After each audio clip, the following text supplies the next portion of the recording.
안녕하세요. 이 시대의 양심, 마성의 중독성 대체 불가.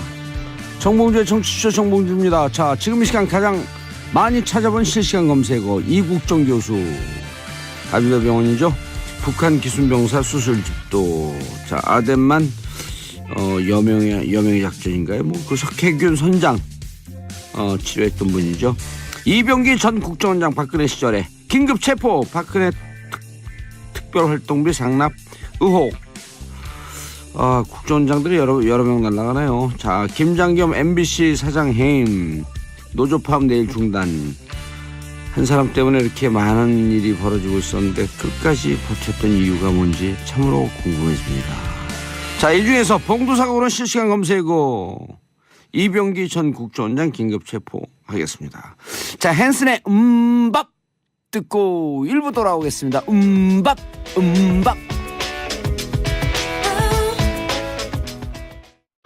정봉재 정치쇼 1부 순서 들어갑니다. 뉴스 브리핑. 매일 1분 뉴스 브리핑으로 시작을 해요. 아주 좋은 방송이에요. 방송 이름이 뭐라고? 정봉재 정치쇼. 예, 청취율 조사했는데 2%가 좀 안 됐어요. 이거 문제가 있어요, 문제. 국민 10명 중 2명 들으면 20% 아니야. 그렇죠. 근데 왜 2%가 나왔지? 2%면은 대단한 겁니다, 사실. 2%라고 하는 건 디스프로. 1%가 좀 안 나왔다라고 하는 건 1.1%가 될 수도 있고 1.99%가 될 수도 있고. 그렇죠. 그렇죠. 10%가 좀 안 됐다 그런 게 낫겠다. 10%가 좀 안 됐습니다. 자, 김수진님, 성남의 33번 버스에서 정봉재 정치쇼 틀어주셨어요. 저는 고릴라 듣는데 돌림 노래처럼 시간 차이가 나며 들리네요. 신기해요. 저도 신기해요. 김수진님, 오늘 하루 수지 맞으세요. 자, 뉴스브리핑 하호영 기자 자리하셨습니다. 네, 안녕하세요. 한겨레 20일 하호영 기자입니다. 한겨레 20일로 쫓겨갔어요? 한겨레 있었잖아요. 한겨레 20일은 한겨레 신문의 한 부서입니다. 한 부서요? 예, 순환 그러니까 보직입니다. 좌천됐다? 순환 보직입니다. 그냥 빨리 하세요. 빨리 좌천됐다? 알겠습니다. 자, 국정원 특활비? 예. 초딩들이 물어봐요. 특활비? 우리도 특활비 있는데 무슨 특활비가 수십억씩 돼요? 특수활동비라고 하죠. 예. 근데 특수활동이라고 하는 게 국가 정보기관의 특성상 다 드러내지 않고 써야 하는 돈도 있습니다. 예. 실제로 그 공작이라고 하는 활동에는 이것을 영수증 증빙 없이 써야 하는 경우도 있거든요. 고정 간첩 혹은 탈북으로 위장한 간첩 이런 사람들을 추적하는 경우도 있잖아요. 그렇죠. 추적하고 국가 안보를 위해서. 그렇죠. 추적하고 잡고 그리고 실제로 이제 휴민트라고 하죠.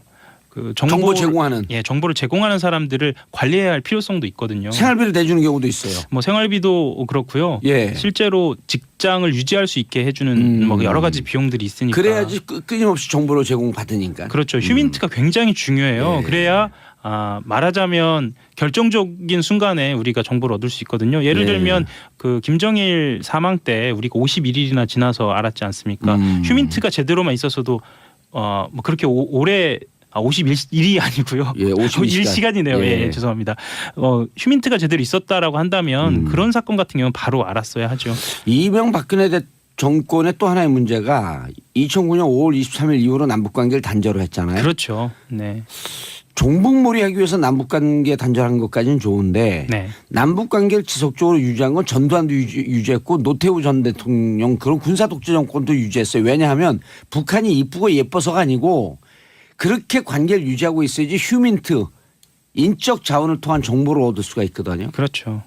한 라인을 잡고 있어야 된단 말이에요. 물론 그때 당시에는 이제 그 적대적 공생관계라고 해서 본인들이 그렇게 또한 상대가 있어서 본인들이 유리한 측면도 있거든요. 그런 측면도 있었습니다. 그렇죠. 예. 한일 군사정보보호협정을 맺으면서 일본이 우리한테 그렇게 정보보호협정 맺으려고 그런 이유가 우리가 휴민트 정보가 세기 때문에. 그렇죠.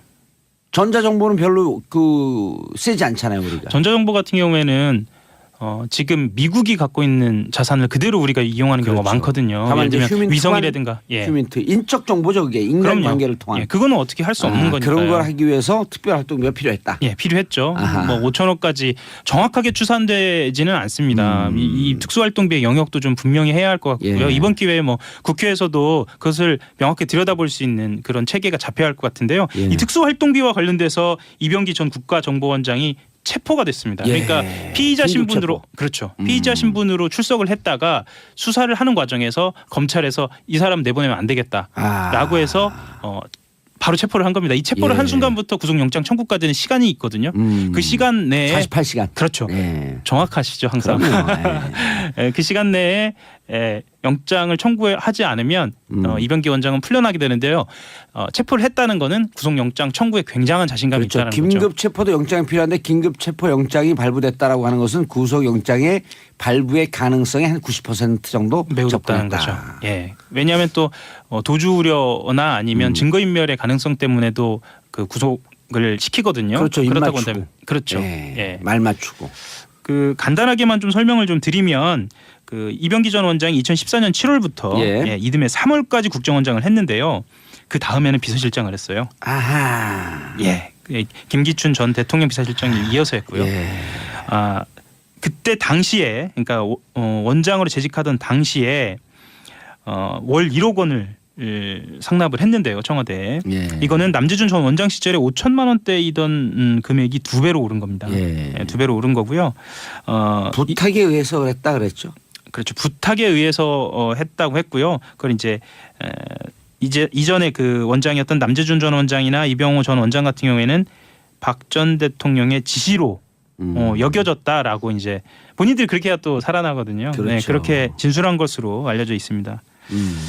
뭐 그렇게 지금 상황이 전개되는 것을 보면 그 국가정보원장 모두가 다 구속될 처지에 지금 있습니다. 예. 지금 남재준 구속됐죠? 안 됐나요 아직? 예, 지금 남재준, 이병기, 이병호 이분들은 지금 구속영장 청구를 한꺼번에 할 가능성이 있습니다. 구속영장 청구를 한꺼번에 할 가능성이 있다. 예. 근데 이분들이 이렇게 월 1억씩 준 게 누구 돈인 줄 아세요? 우리 돈입니다. 하호영 기자 돈이에요. 예, 제 돈이고요. 제 돈이고요. 방금 소개했던 성남 버스에 탄 여러분들의 돈입니다. 세금을 이렇게 쓴 겁니다. 우리가 예. 갖다 낸 돈을 국가 안보를 위해서 예. 그다음에 서민들의 복지를 위해서 쓰라고 한 돈을 자기들끼리 주거니 받거니 하면서 쌈짓돈으로 쓰고 어디다 쓴지도 몰라요. 예. 그리고 그게 종국적으로 최순실 주머니에 들어갔는지 정윤의 주머니에 들어갔는지 그렇죠. 올림머리를 했는지 뭘 예. 했는지 모르는 거죠. 정유라 말에 들어갔는지. 그래서 이거는 적폐청산이라는 예. 단순한 이 논쟁을 넘어서서 어찌 보면 우리 생활의 우리 권리 찾기입니다. 그럼요. 예. 아니 이거 진짜 한 달에 뭐 10만 원 20만 원만 있으면 독거 어르신들 얼마나 행복하게 겨울을 그렇죠. 살아요. 그 예. 돈 갖다가 준 거예요. 그러니까 국민들이 이런 거 갖고 분노하지 않고 뭐 이걸 갖고 정치 보복이다 이런 사람들 한마디 해줘야 돼요. 감옥 가고 싶니?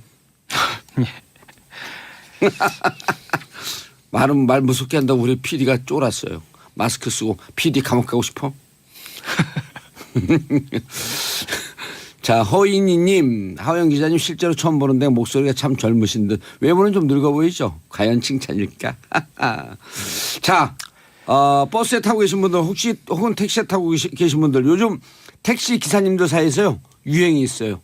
10시부터 12시까지 정치쇼를 듣지 않으면 귀에 가시가 돋친다. 유행인가요? 유행이에요. 네. 자, 긴 문자 100원, 짧은 문자 100원, 샵 1035 문자 보내주시기 바라겠습니다. 자, 진짜 역대 3명의 국정원장들이 다 구속되는 초유의 사태죠. 초유의 사태인데 예. 또 있잖아요. 그 전에 원세훈까지 원세훈 합하면 9년 동안 국정원장들 전원 다 구속되는 진기로. 근데 그 위에 계신 분들은 구속됐네요. 박근혜 대통령 한 분만 남았네. 한 분 남았습니다. 예. 예. MB는 구속될까요? 검찰 분위기를 조금만 말씀을 드리면 그거 좋아요. 예. 따끈따끈해. 예. 아니 뭐 따끈까지는 아니고요. 예. 지금 그 검찰 분위기. 이명박 대통령이 전 대통령입니다. 죄송합니다. 이명박 전 대통령이 출국을 하면서 말하자면 폭탄 하나 던지고 갔잖아요. 그랬죠. 그냥 나간 게 아니라 정치 보복이다. 예. 그래서 실은 이제 언론에서는 이명박 전 대통령이 돌아오면 검찰 출석이나 아니면 최소한 그 본격적인 수사가 눈앞에 와 있는 거 아니냐라고 이런 이야기들이 있는데 일단은 단계가 좀 있습니다. 이게 전 대통령까지 이 수사를 본격적으로 진행하는 데는 좀 단계가 있고요. 예. 지난번에 말씀드렸던 것처럼 이제 청와대에 본격적으로 예, 전략기획관 출신 김태효 전략기획관을 소환할 것이고요. 예. 이제 거기서 이제 또 폭탄 몇 개 터지겠죠. 그렇죠. 그러니까 다만 자신은 하는 분인 것 같아요. 예, 검찰이. 예. 그러니까 그 출구하면서 정치보복이다라고 네. 하면 검찰이 정치보복의 수단으로 악용되고 있다라고 하는 함의가 있는 거 아니에요. 그렇죠. 그럼 네. 검찰 입장에서 얼마나 그 부끄러운 일이에요. 예전에 그 전두환 전 대통령 골목길에서 예. 그 성명 발표했던 그런 데자뷰가 좀 있죠. 아하, 그러네요. 그 네. 긴급 체포됐죠. 예. 예. 자, 다음 뉴스. 오늘 정유라 2대 학사비리와 삼성 합병 압력 관련 2심 선고 공판 있네요. 네. 어허. 실제로 촛불 집회에 나왔던 분들 말씀을 들어보면은요. 예. 나왔던 이유 중에 하나가 최순실 씨 딸 정유라 씨가 예. 2대 입학하는 과정에서의 비리. 예. 그리고 특히나 그 학사 관리 출석도 안 했고 예. 레포트도 내지 않았는데 학점이 막 나왔다는 예. 거죠. 이거에 대한 그런 공정성 불만 예. 이런 것 때문에 나오는 계기를 삼았다는 분도 꽤 있어요. 왜냐하면 우리가 최소한 교육에 있어서만큼은 공정성 그리고 맞아요. 입학이나 학사 관리에 있어서만큼은 예. 공정해야 하지 않느냐라는 좀 생각을 하거든요. 최순실 씨가 이런 것까지 이 예. 그렇게 알겠습니다. 불법을 저지른 거죠. 예. 그래서 오늘 2대 삼성 줄줄이 그럼 선고 공판이네 오늘. 네, 오늘 그렇습니다. 최순실 씨 같은 경우에는 2015학년도 수시모집 체육 특기자 전형에 응시한 정 씨를 입학시키려고 면접위원 등에게 영향력을 행사한 혐의로 예. 지난 그 1심에서 1심에서 3년의 실형을 선고받았고요. 예. 그래서 지금 서울고법 형사 3부에서 오늘 오전 10시 지금 하고 시작됐네요. 있습니다. 예, 지금 그리고요 또 진행이 되고요. 예. 그리고 또 하나의 관심사가 있죠. 삼성물산 제일모직 합병. 예. 네, 합병 관련돼서는 그 이 합병 과정에 부당한 영향력을 행사한 혐의로 기소된 문형표 전 보건복지부 장관과 홍완선 전 국민연금공단 기금운용본부장 2심 선고가 있습니다. 예. 이 사람들도 1심에서 실형이 내려졌습니다. 알겠습니다. 다음 뉴스. 자, 판문점 귀순 북한 병사 수술한 이국정 교수요. 귀순 병사 상태 좋지 않고 추가 수술 필요하다. 총상에 5군데 대여섯 군데 있었다. 지금 계속 수술하고 못 깨어나고 추가 수술 기다리고 있는 중인가요? 예, 지금 현재 그렇고요. 장기 손상까지 위험하네요. 예. 장기 손상까지 있으면. 그러니까 흔히 이 수술을 한 다음에는 예. 그것을 봉합하느냐 마느냐를 가지고도 좀 따져보는데 지금 그것도 제대로 못한 상태로 봉합이 현재 안 된 상태다. 예. 생각해 보시면 지난번 석혜균 선장 때도 지금 알려진 대로 이국종 교수가 집도를 했었거든요. 예. 그때도 지금과 같이 좀 심각한 상태로 알려져 있었는데 생명이 위독하냐 아니냐 가지고 지금 언론 보도가 계속 나오고 있는데 그건 좀 차치하고서라도 좀 기다려봐야 할 것 같습니다. 어디에선 생명에는 예. 지장 없다. 예. 또 어느 뉴스에서는 생명이 위독하다. 예. 예. 자, 그리고 오늘이 박정희 전 대통령 태어난 지 100년이 되는 날이다. 네. 라고 하네요. 그리고 또 11월 14일은 의미 있는 날이잖아요. 예. 어떤 날이죠? 광화문에서 2년 전. 제2차 민중 총궐기가 있었고요. 예. 그리고 그때 백남기 어르신이 쓰러진 날이기도 합니다. 제1차 민중총궐기. 1차. 민중총궐기. 어떻게 같은 날 역사는 그러게요. 반복되네요. 네. 데자뷰 같아요. 예. 그렇죠. 그럼 우리는 국민들에게 이제 물어야 될 거 아니에요. 박정희 탄생 100년을 100년이냐. 기억할 것이냐, 아니 백남기 어르신 광화문에서 쓰러진 2주년을 기념할 것이냐. 예. 어떻게 역사의 아이러니기도 하고요. 아이러니죠. 예. 자, 0909 택시기사입니다. 인천공항인데 봉도사 방송에 심취해서 끝나면 나가려고요. 대기 중입니다. 정말이지 하루라도 안 되면 귀에 가시가 돋는 기분 아시나요? 0900님 아자아자 화이팅. 자, 인사하시고요. 네, 안녕하세요. 한겨레 21 끝났어요. 허용했습니다. 이제 뭘 안녕하세요. 감사합니다. 예. 예, 자, 저는 광고 듣고 2부 언니 뉴스로 돌아옵니다. 채널 고정하소서. 정봉재 정치쇼 2부 순서 들어가겠습니다. 이름하여 언니 뉴스. 이거 뭐 축구 경기하는 것 같아. 골. 나는 고란 그러죠. 네. 자, 최민희 의원님, 해병대 의원님, 한 번 의원은 영원한 의원 드디어 나왔다. 최민희 의원. 안녕하십니까. 자, 최민희 선수 왼쪽으로 몰다 뻥 똥볼 찼습니다. 꼬린 똥벌인데 꼬린. 예, 우리 골대로. 우리 당할 수가 없어. 꼴대를 바꿨어요. 자, 양지열 언니 뉴스. 예, 양지열 양결 변호사님. 변호사입니다. 예, 안녕하세요. 근데 여러 가지 뉴스에 그 패널로 오는 것 중에 여기가 제일 재밌죠. 아니, 여기가 제일 후달리는 것 같은데. 딸려요? 말도 혼나오는 것보다 표준어를 찾을 수가 없어요. 그럼 제가. 스쿼트 해줘 하체 운동 후달리면. 제가 하체는 원래 튼튼하거든요. 예. 선수 출신이라. 자, 아, 선수? 예? 선수 출신이 복싱도 했고 뭐 펜싱. 펜싱도 했고. 예. 네. 어머 저렇게 예쁜 얼굴로? 왜 펜싱한 줄 알아요? 팬들의 심정을 찌르려고 펜싱. 보란 사이 중앙이 일부 이게 앞뒤가 말이 안 맞는데 기억이 자꾸 나더라고. 예, 안녕하세요. 코란입니다. 네. 그동안 잘들 계셨었죠? 일주일 만에 만났는데 한 1년 만에 만난 것 같아요. 되게 오래된 것 예. 같아요. 요즘 일들이 너무 많아요. 왜 그렇지? 왜 그렇지? 거의 온갖 정치 뉴스부터 사건 사고까지 온갖 일들이 많으니까 시간이 막 그 엄청 지난 중심에 것 같아요. 늘 봉도사가 있는 느낌. 그래요? 그거 봉도사님이 아세요? 보고 싶어서 그렇죠. 그거 아세요? 안민석, 박영선, 이상민 의원이 어제 정봉주 복권을 청원하는 연명을 돌렸어요. 의원들. 그 어제 몇 명 서명한 줄 아세요? 3명? 아니 120명? 아니요. 60명. 오. 어제 하루예요? 하루에? 와, 하루에. 엄청나게 높은 건데. 근데 중요한 건 네. 하지 않은 61명을 이름을 제가 기억하고 있다. 자, 방송 듣는 분들 이분들이 단톡방에는 안 들어와요. 단톡방에서 돌렸는데. 네. 그래 연명하지 않은 61명 이름 제가 기억하고 있고요. 조금 전에 안민석은 문자 갖고 자 오늘 다 하면 한 100명쯤 할 건데 빠지는 20명 살생부를 전달하겠습니다. 아니 근데 최민희 의원님 하셨어요? 아 여기 현역이 아니구나. 현역이 그거 복권이 필요 없으실 것 같은데 왜요? 분위기가. 아니 왜냐면 그때 사건 자체가 예. 잘못 수사가 됐다는 게 밝혀지면 아예 그냥 국회의원들이 뭐 복권 신청할 필요도 없이 법적으로도 구제 절차 받으실 수 있잖아요. 근데 그 시간이 걸리잖아요. 급하세요? 급하죠. 제가 그 올해 구호가 있거든요. MB 구속 12월에 끝장내고 그분 없는 크리스마스를. 네. 자 김혜정님, 어우 깜짝이야. 이런 댓글 보면 물이 무서워요. 옛날에 중학교 때 수학 선생님이 봉자 들어간 이름하고 놀지 말라고 하셨어요. 우리 반 꼴등이 병봉이, 봉준이, 희봉이었거든요. 어머. 봉자가 이렇게 많이 들어간 경우가 없는데 그런데 지금 제 남친도 봉섭이에요. 그리고 라디오도 봉도사님 듣고 있고요. 이분 뭐야 이게. 봉해자. 어머 봉자 들어가는 봉선이도 있고 봉순이도 있고 봉심이도 있고 예. 봉숙이도 있고. 아, 자 속보 떴네요. 자 이건 변호사님 읽어주시죠. 이화여대 입시 비리로 최순실이 항소를 했는데요. 2심에서도 징역 3년으로 똑같이 나왔습니다. 1심에서 3년 나왔고요. 예.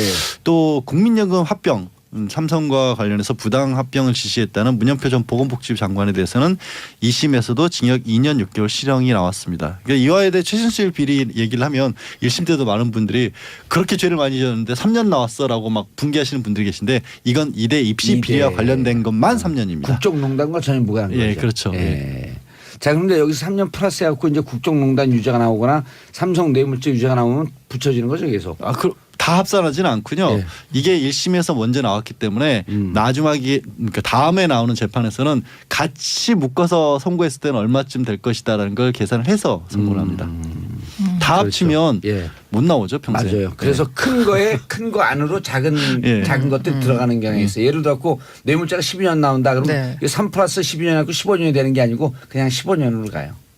그냥 12년으로 가요. 그냥 12년으로. 산수를 조금 그냥 15년으로 가요. 저는 모른 개그하신 줄 알았는데. 그냥 10 안으로 포함이 돼요 다. 네. 근데 국민들 심정은 그냥 다 합쳤으면 좋겠다는 심정 아닐까요? 예. 그거는 방법이 있어요. 네.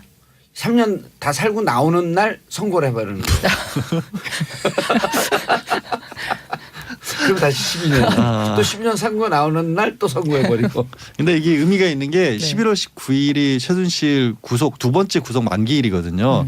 그래서 이게 세 번째 구속을 시켜야 되느냐 말아야 되느냐 말들이 많았는데 그래서 11월 19일 전까지 재판을 예, 끝내야 된다. 끝내서 이번에 3년 나왔기 때문에 법정 구속해버리면 뭐 영장 구속영장 연기할 필요도 없이 그냥 그 구속 상태에서 재판을 받는 거죠. 맞아요. 아, 이 변호사님이 있으니까 이런 걸 가끔 쓸 때가 있죠, 제가. 아니 우리가 다 자주, 하는 걸 확인해 자주. 줘요. 우리가 다 하는 걸 확인해 줘요. 읽었어요. 아니 봉도사님이야 전문이시지만 만주 변호사시잖아요. 개성 변호사 됐잖아요. 이제.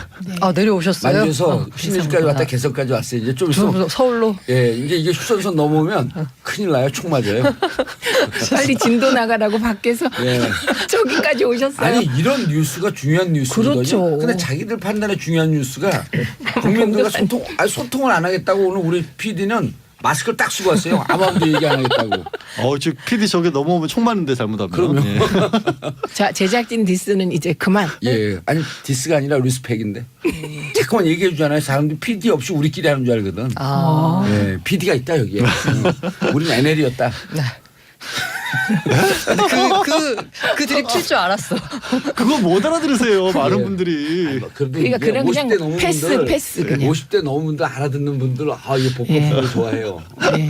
왜 꼭 20, 30대만 이해하는 언어를 써야 돼요? 그건 아니잖아요. 아니, 원래 친절한 걸 못 하고 계시잖아요. 봉도사님이. 그랬어요? 예. 유승민 대표? 난 유승희가 또 대표가 됐나? 유승희. 자, 첫 번째 뉴스. 강철 같은 의지로 죽음의 계곡을 건너겠다. 이거는 운동권이 쓰는 거예요. 아, 이게 죽음의 계곡이요. 성경 이제 시편에 나오는 건데요. 내가 죽음의 계곡을 지날지 사망의 뭐 골짜기를 지날지라도 아하. 해를 두려워하지 않으면 주께서 나와 함께 계십니다. 네, 거기서 따온 죽음의 계곡. 그랬군요. 이분이 그걸 알았겠죠. 알고 쓴 겁니다. 알고. 이게 그래야 의미가 전달되니까요. 예. 알겠습니다. 근데 유승민 대표의 심정 진짜 죽음의 계곡을 건너는 심정일 것 같고요. 다들 기억하시겠지만 원내대표 돼서 연설할 때 국회에서 대표 연설할 때 정말 따뜻한 보수의 그 방향을 제시하고 나서 예. 그대로 칼 예, 무지막지한 칼을 맞아서 지금 이분은 진짜 광야에서 홀로 서 있는 기분일 겁니다. 예. 그런데 그 바른정당 내부 얘기를 좀 들어보니 그 유승민 대표가 자유한국당하고도 안 합친다. 국민의당하고도 안 합친다. 나는 정체성을 지키고 가겠다. 이렇게 선언을 했을 때 내부에서 그럼 도대체 어떻게 하겠다는 거냐 이런 불만이 좀 있었다고 합니다. 그래서 이제 죽음의 계곡을 함께 지나서 살아남자고 하면서 대안을 제시했어요. 그게 뭐냐면 중도 보수 통합입니다. 근데 그 중도 보수 통합이 지금 말씀하신 것처럼 네. 자유한국당하고도 안 합치고 국민의당하고도 안 합친다 그랬는데 누구랑 유승민 합치는 대표는 자유한국당하고 국민의당에서 다시 빼오시겠다는 얘기거든요. 예, 근데 그런데 그게 그게 가능할까요? 그런데 그거에 대한 반응이 나왔습니다. 예. 일단 이제 유승민 대표 생각과 중요한 건 이건 파트너가 있는 거잖아요. 예. 상대가. 근데 박지원 대표하고 안철수 대표는 박지원 전 대표, 안철수 대표는 비교적 긍정적입니다. 안철수 대표는 만나서 얘기를 들어보겠다. 이렇게 얘기를 했고요. 박지원 대표는 이제 국민의당과 정체성을 같이 한다면 같이 할 수 있다. 근데 그 DJ 그 3당 연합, 3당 야합이라고 우리가 비난했던 YS 그다음에 노태우, 뭐 그다음 김종필 그런 3당 야합 같은 건 생각하지도 마라. 이렇게 얘기를 했는데 그래도 정체성을 같이 한다면 만나볼 의향이 있다. 이런 정도입니다. 근데 이제 박지원- 햇빛 정책에 대해서는 이견이 있잖아요. 그렇죠. 그러니까 그건 사실 내용상으로는 안 하겠다는 건데 안철수 대표는 만나서 들어보겠다. 근데 이거고요. 박지원 전 대표는 직전까지는 뭐라고 그러셨냐면 안철수 대표는 통합 생각 없는데 자꾸 안철수 대표 주변 분들이 바람을 넣어서 언론에 그렇게 흘려서 그 얘기가 나오면서 오해되고 있다. 안철수 대표는 통합 생각 없다라고 또 몇 시 전에 말씀하셨거든요. 그런데 지금 박지원 전 대표는. 상황이 정치라는 게요. 페이지가 진짜 빨리 넘어가거든요. 한 이틀 전이었는데 그 아니 얘기가. 또 막 넘기다 보면 잘못 넘겼고 앞으로 가고 있어요. 그렇죠, 그렇죠. 그런데 지금 이제 문제는 자유한국당입니다. 예. 자유한국당은 장제원 대변인 이분은 바른한국당으로 나왔다 일찍 다시 바른정당. 자유한국당으로 들어간 분이잖아요. 그런데 이분은 그냥 바른정당은 바른정당 갈 길 가라 이렇게 어제 논평을 냈고요. 그리고 오늘 홍준표 대표가 한 방 세게 날리셨습니다. 뭐라고요? 유승민 대표가 예방을 가겠다는데 예방을 거절했습니다. 그러면서 배신자 집단이라고 보지 정당이라 안 본다 이렇게 아하. 날렸습니다. 그래서 이에 대해서 유승민 대표는 예방조차 거부하는 졸렬한 작태에 실망이다 이런 반응을 보여서 이제 중도 보수 통합이라는 게 말씀하셨듯이 바른정당은 밖에 있고 자유한국당 내에 중도 보수 그리고 국민의당에 뭐 또 중도 보수를 모아서 뭔가 새롭게 크게 만들고 싶으신 건데 그게 이제 첫 번부터 난항을 겪고 있어서 삐그덕거리고 있는 거죠. 네 한편으로는 안타깝습니다. 왜냐하면 자유한국당이 지금 14% 탄핵에 반대한 분들을 를 기준으로 중심으로. 자꾸 가는 것 같잖아요. 그래서 유승민 대표를 지지했던 보수가 저 정도는 품격이 있어야지 했던 분들은 지금 실망하는 그런 예. 상황입니다. 그런데 이제 그 뒷얘기지만 1차 회군을 했던 13명 의원들이 회군이라고 표현하시나요? 회군은 너무 멋있는 것 같아요. 그러게요. 복당. 네, 복당. 복당. 철새 복당도- 복당. 1차 철새 때가 13명의 의원인데 그때 그분들이 유승민 당시 대선 후보에게 요청한 건 간단한 거였었다는 거예요. 아, 자, 국민의당과 합하거나 혹은 자유한국당하고 나중에. 합하는 거는 안 될 거다. 그러나 우리가 보수대연합이나 중도통합연합이나 이런 연합에 대해서 전향적으로 검토하겠다. 연합에 대해서 말도 들어보고 의논하겠다. 이것만이라도 좀 밝혀줘라. 그럼 우리가 여기 쓸 명분이 있다. 근데 그걸 자강론이라고 하는 이유로 그렇게 하는 워딩조차도 거절하면서 끝까지 안 했다는 거거든요. 그래서 가면서 정말 막 그 육두문자가 나올 정도로 분노를 퍼부으면서 갔다는 거예요. 그 정도도 못 받아주냐. 통합에 논의를 해보겠다. 네.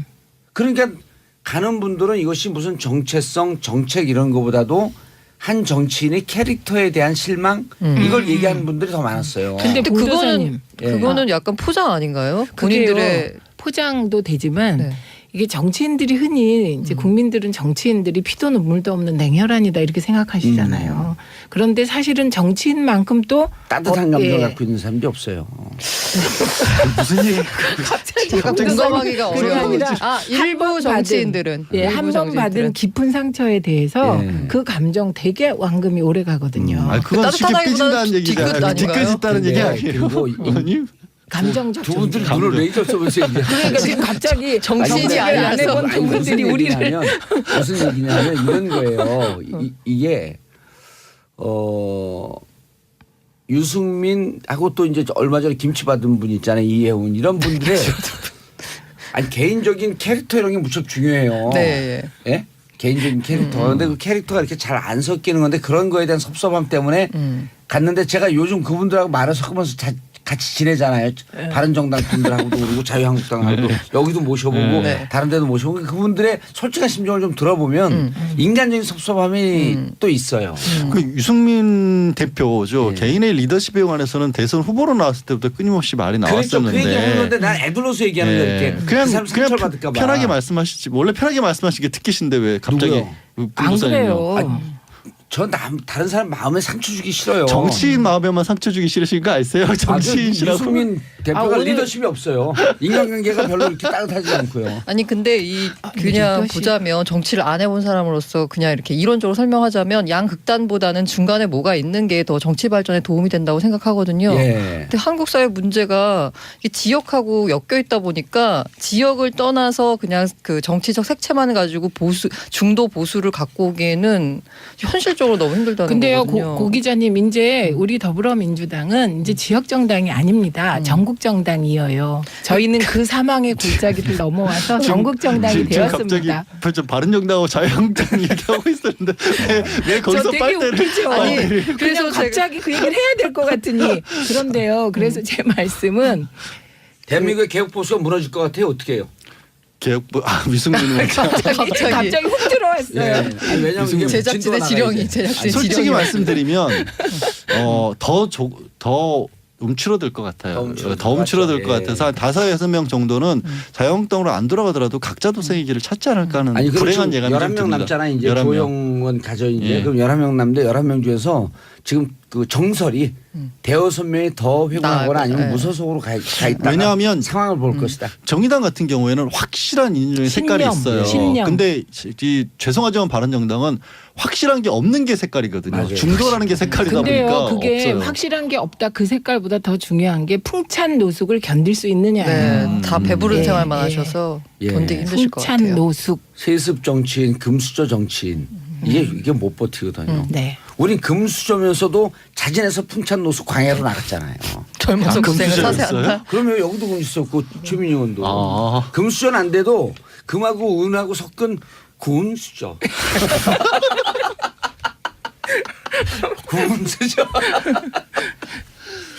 자 김장겸 전격 해임 공영방송 정상화되나 이것도 최민희 의원님이 가져오셨어요? 네, 김장겸 영역의 왜 이렇게 7년에 두 개를 대해서. 오늘 PD하고 뭔가 짜고 있는 것 같은데? 그게 아니라 너무 중요한 일이라서. 그래요? 이거 네. 한이 맺히신 것 같아요. 아니 네. 이게 뭐냐면 요즘 그 돈 받은 거 자꾸 문제가 되는 분들이 미방위 소속이었거든요. 네. 근데 여기 최민희 의원도 미방위 소속인데 최민희 의원은 돈 받을 사람 아니거든요. 그건 제가 분명히 알아요. 사람이 근데 아니라 전 후원회가 없어서 받을 길이 없었어요. PD하고 뭐가 관계 있지 않고 이게 두 개 연장한 게 이게 우리 역사 처음이거든요. 뭔가 뒷조사를 해봐야 될 것 같은데. 커피 한 잔 쐈나요, 제가? 근데요, 예. 김장겸이 스스로 희생양 코스프레를 하고 있는데 이제 그래요? 김장겸 전 사장이 아니 김장겸 씨. 아니 근데 씨. 예, 그 나이도요. 저나 도찐개찐이에요. 저 아, 한 살이 맞아요. 차이밖에 네, 안 네. 나요. 그런데 그럼, 이분이 마치 문재인 정부 방송 장악의 희생양이다 이런 식으로 나오고 자기는 법과 원칙에 따라 모든 걸 처리했다 이렇게 얘기를 하고 있는데요. 이분 진짜 양이 아깝다 양이. 예, 이분 진짜 이러시면 안 돼요. 이분 프로필을 말씀드리면 그냥 드러나요. MBC가 망가지는 9년 동안 이분이 어떤 직함에 있었냐 아하, 알려드릴게요. 예. 예, 2011년 2월에 MBC 정치부장이 됩니다. 2011년 2월. 예, 2011년 2월 그때가 본격적으로 김재철이 사장된 이후에 MBC를 장악하기 시작할 때. 그렇죠. 정치부장. 그 170을 파업할 때가 2010년인가 그때는 12년 이요. 2012년입니다. 12년. 그다음에 2013년 5월에 MBC 보도국장이 됩니다. 예, 그리고 기자의 꿈. 그렇죠. 그리고 2015년 2월에는 MBC 보도본부장이 됩니다. 보도본부장. 네. 고란 기자의 꿈. 그리고 2017년 2월에는 알박기 MBC 사장이 됩니다. 촛불 전국에. 네. 탄핵 그거 전국에 하지 말라 그랬잖아요. 우리가 그때 네. 많은 시민들이 그냥 그렇죠. 놔둬라. 네, 예, 예. 예. 네, 이렇게 됐기 때문에 이분은 이명박근혜 방송 장악 9년 동안 요직은 다 거친 분이세요. 정치부장은 진짜 우리 고란 맞아요. 기자님 네. 증언. 예, 정치부장 하고 노숙을 해야 돼요. 싶으시죠? 별로 안 할 것 같은데요. 시켜주지도 안 않아요. 시켜줄 것 같아서 그냥 심포도 아닐까? 아니 왜 하는 줄 알아요? 정치부장 있으면 좀 이따가 바로 이제 그 퇴직해야 되거든. 네, 그리고 예. 이분이 정말 정치부장 시절에 누락한 보도가 MB 인사검증 보도 누락부터 시작해서 이명박 내곡동 사저 의혹 보도 예. 그것도 전부 축소하거나 내곡동 사저 의혹 보도가 제일 웃긴 게 네. 내곡동 사저 의혹이라고 단데 다 보도를 했잖아요. 예. 동정. 그냥 사택을 옮겼다라고 동정 동정. 기사로 옮겼어. 이사하셨다고. 그리고 청와대 브리핑이 나오자 그 브리핑 내용만 보도하는 거죠. 예. 그런 있는 식으로 그대로 했고. 읽어주고 취재도 아니고. 그렇죠. 아이고. 그리고 2012년에 그 지금 우리가 다 까먹었는데 엄청난 일이 있었어요. 총리실이 민간인 불법 사찰한 거. 예. 네. 그 보도도 누락했다고 합니다. 그 청와대 해명을 납득할 만하다라고 기자가 기사를 쓰니까 이걸 왜 쓰냐고 깔아뭉갰답니다. 네. 그리고 2012년 4.11 총선 편파 보도 논란 이거 아주 유명하죠. 김용민 후보 그 논란으로 그냥 도배를 했다. 2012년? 2012년 4월 예. 1일. 제2모1보가 이걸 갖고 일면 기사를 16번인가 썼다는 거 아니에요? 그렇죠. 예. 예, 그래서 이제 노조는 그리고 내부 구성원, MBC 내부 구성원은 김장겸을 공정보도 파괴 주역 2인 중에 한 명으로 꼽습니다. 누구예요? 김재철. 김재철과 네. 김장겸. 95%가 나가기를 희망했었죠 MBC에서. 아니 그래서 이런 분들이요 희생양, 그 착한 양에다 비교하지 말아주세요. 아, 희생양, 양의 모욕이다. 양이 아까워. 양이 모욕이요, 양에 대한 모욕. 그 본인은 희생한 거라고 얘기를 할 수가 있는 게 네. 이분이 이렇게 해임을 안 당하고 그냥 자진 사퇴를 했었으면 개인적으로 챙길 수 있는 돈이 한 4억 정도 했거든요. 예. 근데 이걸 잘리는 바람에 4억이 다 날아가고. 포기했어요. 아 그랬어요? 네. 그럼 그런데- 그동안에 돈 챙긴 거 있나 검찰 수사 들어가야겠네. 아, 그 정도가 아니, 뭔가 아닙니다. 있었으니까 그럼 포기했겠죠? 아, 그리고요. 그냥 지금 상식적으로 생각해 보세요. 이분은 이미 예. 이게 이제 노동부가 MBC 특별근로감독관을 파견했었고요. 그리고 예. 그 기소 의견으로 검찰에 고발을 했습니다. 그래서 이분은 이제 곧 검찰 조사를 예, 받게 되고요. 알겠습니다. 이분이 한 가장 나쁜 보도는 2016년 예. 그 총선 때, 예. 그때 최민희 관련 편파 보도를 한 겁니다. 예, 제가 알겠습니다. 녹취록 폭로했다고. 예, 알겠습니다. 언니 뉴스 300 계속하는데요. 1258님, 최민희 언니 너무 웃겨요. 그 세 분 다 너무 재미나요. 울딸 제수에서 수능 봅니다. 봉두사님, 유빈아 힘내라. 유빈아, 힘내라. 재수했으니까 이제 삼수하지 말한다. 삼수했고 인생이 꼬였다. 자, 3부에 계속 돌아오겠습니다. 채널 고정하소서. 정봉주의 정치쇼 3부 언니 뉴스 계속 갑니다. 자, 최민희 의원님, 양결 변호사님, 고란중앙일보 기자님 함께하고 계시고요. 제가 2부에서 제2모 언론이라고 하는 것은 실수했어요. 제2가 아니라 C모 언론이었어요. 잘했어요. 제가 이제 영어를 내 머릿속에 영어를 하니까 내 머릿속에 지우개로 지워버려야 되는데.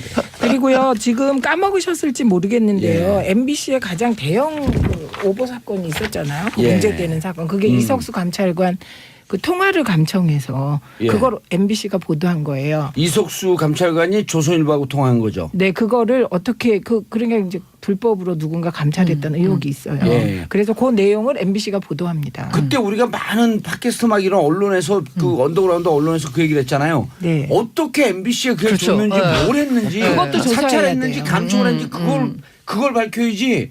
MBC가 보도했고 조선일보하고 이석수하고 통한 것만 문제 삼은 거 아니에요. 그렇죠. 그런데 더 중요한 게 있어요. 예. 그때 그 보도를 내보냈던 데스크, 정치부 데스크가 나중에 이게 문모 씨예요. 문모 씨인데 네. 그분이 보도국장이 됩니다. 아. 김장겸이 MBC 에서. 사장되고. 사장될 때. 네. 자, 그러면 이거는 추정컨대 정보기관과 한 통속이 됐고 움직였다라고 하는 그 판단밖에 안 쓰는 거 아니에요? 그거 다들 의심하죠. 아무나 감청할 수는 없는 다들 거잖아요. 그럼요. 의심하고 감청을 이거 도청이에요. 감청이 아니라. 그렇죠. 예. 게다가 제가 대형 그 나쁜 보도 얘기했잖아요. 제가 선거 기간인데 예. 제가 녹취록을 폭로했더니 백종문 녹취록. 녹취록. 그랬더니 저와 관련한 제가 명함 시청에서 돌린 게 엄청나게 큰 문제인 것처럼 메인 뉴스에서 보도를 했어요. 근데 선거법 그게 지금 문제도 말씀하신 안 됐죠? 백종문 녹취록이라는 게 이제 MBC 기자 두 사람 해임시키면서 네. 우리도 이유 없는 거 알고 있지만 일단 얘네 문제가 있으니까 자르고 보자라는 내용이 녹취된 거였는데 근데 그 백종문 녹취록에 그 사람이 지금 부사장인데 일단은 그 사람이 대행한다는 거 대행이에요. 아니에요. 사장이에요. 어제 이제 그런데 김장겸 해임됐으니까. 그분 이제 또 수사받아요. 그런데 근데 그 백종문 녹취록은 사람들이 이것도 뭐 도감청으로 나온 거 아니야 의심할 수 있잖아요. 어떻게 나온 거예요, 이거는? 아니 그거는 그 자리에 있었던 어떤 기자가 사람. 있었던 기자가 녹음을 해서 저희가 입수하게 된 그렇죠. 거죠. 그런 걸 정확히 얘기해 주지. 근데 이석수 감찰관과 조선일보 통한 내용은 누가 했는지 몰라요. 누가 했는지 모르잖아요. 네. 근데 지금 완전히 다른 게 지금 얘기하시는 것처럼 현장에 있는 사람은 누구나 녹취할 수 네. 있어요. 법적으로도 합법이기도 하고 예. 기술적으로 어렵지 않은데 이석수 감찰관과 기자가 녹아온 건 전한 거는 스마트폰, 휴대폰이었잖아요. 네. 휴대폰을 도청하는 건요 어마어마한 기술이 필요한 겁니다. 그러네요. 그러니까 일반 전화도 그때 아니고. 국정원에서 문제됐던 게 사람 하나 죽었던 게 스마트폰, 휴대폰 도감청 기술 관련해서 네. 그게 이탈리아 국회에서 해킹팀에서 이거를 RCS. 그 뭐 기술을 도입하는 문제를 가지고 그게 국회까지 폭로가 됐었고 그게 휴대폰 도청하는 건 보통 일이 아니기 때문에 왜 국회 허락도 없이 이런 기술을 도입을 했냐. 근데 그쪽에서는 국정원에서 해명하기를 이거 하지 않으면 뭐 북에서 활동하는 사람을 찾아낼 수 없다라고 맞아요. 했다가 그걸 밝혀내려고 했다가 결국에 기술팀 한 사람이 자살을 했는데 당하셨죠. 그것도 지금 의문스럽다는 부분이 아직까지 남아 있잖아요. 이른바 RCS 프로, 네. 리모트 컨트롤 시스템. 네, 근데 RCS. 그게 어떻게 MBC에서 그걸 입수할 수 있었을까요? 그러니까 정말 이것도요 이상한 지금 거예요. 밝혀내야 되는 중요한 포인트입니다. 아니 이거 밝혀내는 게 아니라 수사해야. 네, 수사해요. 수사로 호랑 밝혀내. 기자님, 네. 근데 그 와중에 그 역대급 멋진 기사들이 있었다면서요? 이렇게 MBC. 보도를 누락시키면 예. 당연히 뉴스 시간을 채워야 할 거 아닙니까? 그러다 보니 이제 역대급 보도들이 많이 나왔는데 그 중에 아직까지 회자되는 레전드급이 레전드. 그 게임의 폭력성을 실험을 한다 그러면서 예. 기자가 게임방을 갑니다. 예. 그리고 전기를 차단을 시킵니다. 게임 하는데 벼랑 벌을 딱 짜는 거죠. 블랙아웃을 시켜요. 그렇죠. 그랬더니 여기저기서 야이 XX 하는 소리가 막 나오는 거죠. 그러면서 이렇게 게임이 폭력적이고 위험합니다. 라는 보도가 나왔었죠. 아니 이런 거나 똑같아. 시민의 폭력성을 실험하겠습니다 그러고 지나가는 시민들한테 빨간 물을 다 뿌려요. 그럼 다 욕할 거 아니에요. 시민이 이렇게 폭력적이겠습니다. 그런 역대급 보도들이 많이 나왔죠. 네. 자 그리고 포토 따는 거. 네, 그리고 이제 그 보통 이렇게 기자들이 방송 신문 같은 경우에는 뭐 김모 씨, 이모 씨 가로 열고 나이를 쓰고 방송 같은 경우는 얼굴이 나오니까 보통 이렇게 실명을 밑에다 씁니다. 시민 예. 인터뷰를 하면은 그런데 이제 그 기자가 까먹었는지 아니면은 그 뭐 어디서 자기 지인을 섭외해서 그랬는지 모르겠지만 인터뷰를 했는데 밑에 이제 이름이 나올 때 학생, 주부, 직장인 이런 식으로 그렇게 하면 안 돼요? 그렇게 하면 안 되죠. 이름을 쓰고 몇 세 뭐 이런 거 네. 해야 되네. 그런 것도 근데 있었고. 또 또 인터뷰가 있잖아요. 그 네. 중복. 심지어 이제 뭐 인터뷰 자기 표절. 그 무슨 그렇죠.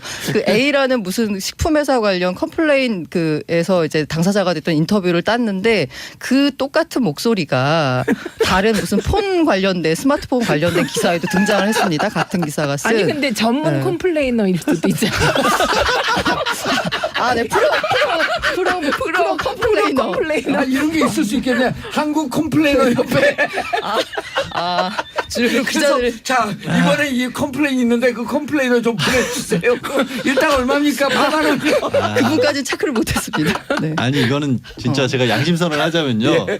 왜냐하면 신문은 저렇게 목소리가 직접 나오거나 얼굴이 나오지 않잖아요. 옛날에 저 이제 기자할 때 정말 바쁘면 관계자에 따르면 일단 이름을 써요. 네. 친구 이름을 쓰는 거죠. 그래놓고 기사를 내보내놓고 친구한테 저한테 나중에 전화를 합니다. 전화를 하죠. 야, 네 이름 써서 이렇게 기사 썼으니까 그렇게 알아라고 하는 경우가 솔직히 저도 있었어요. 있어, 예. 근데 방송은 그렇게 해버리면 너무 표가 나잖아요. 아 그리고 공영방송이 네. 그러니까 이렇게 사실 일 잘하고 현장에서 인정받는 기자들을 저기 어디 아이스링크 이런 데로 보내놓으니까 그런데 아직 경력 기자라 그러면서 회사에 충성하고 그러니까. 충성하고 순종할 수 있는 사람들 뽑아놓고 기사를 만들려는 게 기사가 안 만들어지는 그렇죠. 거예요. 야, 그 게임의 폭력성 참 좋네요. 신박하죠. 아니 당구장 출입하는 당구 애호인들의 폭력성을 조사한다면서 당구 치는데 공을 다 걷어와요. 그럼 큐대를 들고 날릴 때 그걸 찍어놓고 자 당구장의 폭력성은 큐를 들고 설치면서 당구공을 갖고 싸우고 그런 거랑 똑같은 거 아니에요. 그렇죠. 그리고 이제 뭐 코멘트를 변호사랍시고 한 사람 붙여갖고 예. 저건 특수폭력입니다. 가지고 이만큼 심각한. 들었기 때문에. 아니 그다음에 축구 팬들, 축구 애호인들의 폭력성 하면서 국대급 그 월드컵 예선하는데 공을 갖고 튀어요. 공을 다 하나도 안 뺏어서 쫓아올 거 아니야. 그러니까 축구 선수들이 이렇게 폭력적으로 바뀌었습니다. 아 머리 아프다 너무 웃어서. 예, 아 우리가 네 고라니 기자님. 다음 리스트 이어주시죠. 다음 뉴스. 여자는 열등하다? 이게 9월 아 이게 뭐 전교 500명 중에 10등 했다는 거예요? 여자는 열등하다. 아니 이게 뭐 사실 일반인들이 해도 문제지만 네. 그 발언의 주체가 외교부 국장이라는 데 있거든요. 그럼 강경화 장관은 어떻게 되는 거예요? 그러니까 그래서 약간 의심이 되는데 이게 일단 보도가 나온 게 9월 18일에 강경화 장관이 세계일보 한마디 해줘야죠. 저는 9등입니다. 네. 그냥 예. 진행하겠습니다. 예. 그래서 9월 18일자에 세계일보 1면에 보도가 나왔는데요. 외교부 국장이 여자는 열등하다라는 발언을 했다는 겁니다. 이게 이제 그 세계일보 기자가 동석한 술자리에서 외교부 국장이 했다는 발언인데요. 이게 나중에 해명은 그런 의미로 한 게 아니다라고 했는데 맥락을 보면 이게 이 사람이 처음으로 여성 장관을 맡은 외교부의 남성 고위 간부라는 점이죠. 외교부가 여성 수장이 없고 그다음에 그 남성 중심적인 굉장히 하이어라키가 강한 조직이라서 문제고 게다가 외교관 후보자 선발 시험에서 여성 합격자가 70.7%입니다. 2016년 기준으로. 이게 여풍의 진원지라 그러는데 여자가 열등하다라고 발언하는 건 지금 여성이 장관으로 오고 이렇게 그 외교부 합격자가 많은 것을 약간 이쪽에 비꼬는 거죠. 여자는 열등하다는 식으로. 제가 맥락을 봤더니 문제가 있는 게 뭐냐면 사실 이 여자가 열등하다는 게 어떤 맥락 속에서 만약에 등장을 했다면 뭐 이해할 만한 여지가 있는데 이 외교부 조사 안 되죠. 약간 이해할 만한 여지가 있다고 쳐도 이 조사 결과를 보면 이 자리에 국장이 앉자마자 갑자기 뜬금없이 여자는 열등하다라는 발언을 했다고 합니다. 그러니까 저는 이거 전체적으로 보면요. 강경화 장관에 대한 학명 같아요. 그렇죠. 약간은 그렇죠. 그런 느낌이었던 것 같죠. 국장이 뜬금포를 날리면서 갑툭튀를 했네. 그렇죠.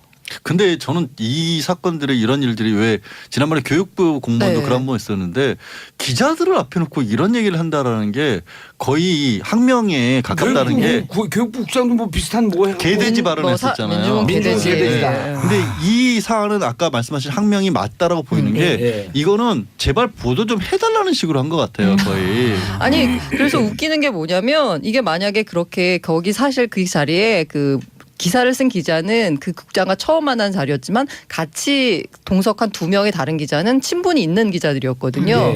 뭐 10분 이해한다라고 쳐도 친분이 있는 기자들이라서 이렇게 농담을 했다라고 발언의 의도를 나중에 해명할 수 있는데 이 자리에서 이미 지적을 했습니다. 국장님 그거 농담이시죠?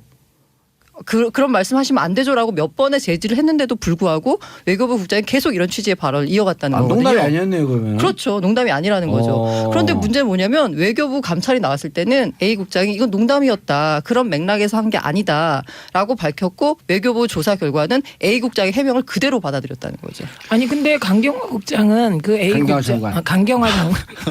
강등시켜 버리셨어요. 죄송합니다. 강경화 장관은 엘리베이터에서 A 국장을 마주쳤을 때 그러셨다며요. 한번 해보세요. 같은 공간에 있기 괴로우니 내리세요. 이렇게 얘기했대요. 근데 그걸 갖고도 또 일부에서는 어떻게 했냐면 이 사람이 징계도 결정나지 않았는데 장관이 그렇게 나온 건 부적절하다는 식으로 또 아니 근데 나오는 그렇게 따지면 사람도 문재인 있었어요. 대통령이 군비리 척결하라고 말씀하신 거는 군비리 수사 결과도 나오지 않았는데 말한 걸 갖고 문제 삼아야 되는 건가요? 그러니까 제가 그랬다는 게 아니에요. 그 기자님이 또 그러셔가지고. 고란 기자님 훅 들어왔어. 그러니까 그만큼 이거를 둘러싸고 이상한 현상들이 일어나고 있는 게 이 외교부 국장을 또 두둔하는 또 자유한국당 의원들이 두둔하고 또 기자들도 어떻게 하셨어요? 두둔하고. 예. 제가 자유한국당 당원인가? 어머 당원이 됐어. 아니 근데 자유한국당 의원들은 제가 네. 이제 의정 활동을 해보잖아요. 예. 그러면 확실히 문화가 다르세요. 그래요? 네. 그리고 심지어 자유한국당 이제 여성 의원들이 그 여성들 그 머리 하는 데서 만나면 예. 저한테 막 뭐라 그래요. 그 자기들을 평소에는 좀 이렇게 꽃처럼 뭐처럼 이렇게 있길 바라다가 예. 갑자기 이제 우리 당 의원들이 그 의정 활동할 때 막 하잖아요. 예. 그럼 왜 또 저 사람들처럼 못하냐고 한다고 이중적이라고. 그러니까 자유한국당 내 다른 의원들이 네. 자유한국당 여성 의원들을 여성 향해서 의원들에게. 왜 민주당 의원들처럼 민주당 여성 의원처럼 좀 센 세게 모습 못하냐. 못하냐. 하면서 또 다른 하면서 한편으로는 꽃처럼 꽃처럼 있어라 예. 이렇게 한다는 거죠. 그러니까 약간 그 헷갈리는데요. 네. 헐크가 되면 있어요. 되겠네요. 한때는 네. 이렇게 멀쩡하게 있다가 화나면 또 변신하고. 20대 홀크 몰라요. 아나? 그래서 영화로도 만들어졌어요. 왜 그러세요? 아까 그거 제가 지적한 것 때문에 지금 예. 막 가슴에 품고 계셨던 거죠. 뭘 지적했는데 아까? 예? 어머 두 분이 우리 못 알아듣겠어요. 뭘 근데 지적했어요? 자유한국당 의원들 예. 논리가 뭐예요? 옹호 논리. 아니 논리. 뭐냐면 이 분이 그러니까 쉽게 말을 말- 똑같은 거 바꿨어요. 그러니까 그때는 아. 왜 자꾸 외교부에 여자들이 많이 들어오고 옛날에는 이렇지 않은데 분위기가 시험만 치면 이렇게 여자들만 들어온다. 그래서 조선시대에는 그렇지 않았는데 라는 식으로 얘기를 한 거예요. 그 얘기를 나중에 감찰받으면서는 제 취지는 그만큼 요즘에 여성 인력들이 많이 늘어나고 있다라는 취지였습니다라는 식으로 바꾸는데 근데 그거를 또 열등한데? 열등? 조선 시대는 일단 사법 외부고시가 없었어요.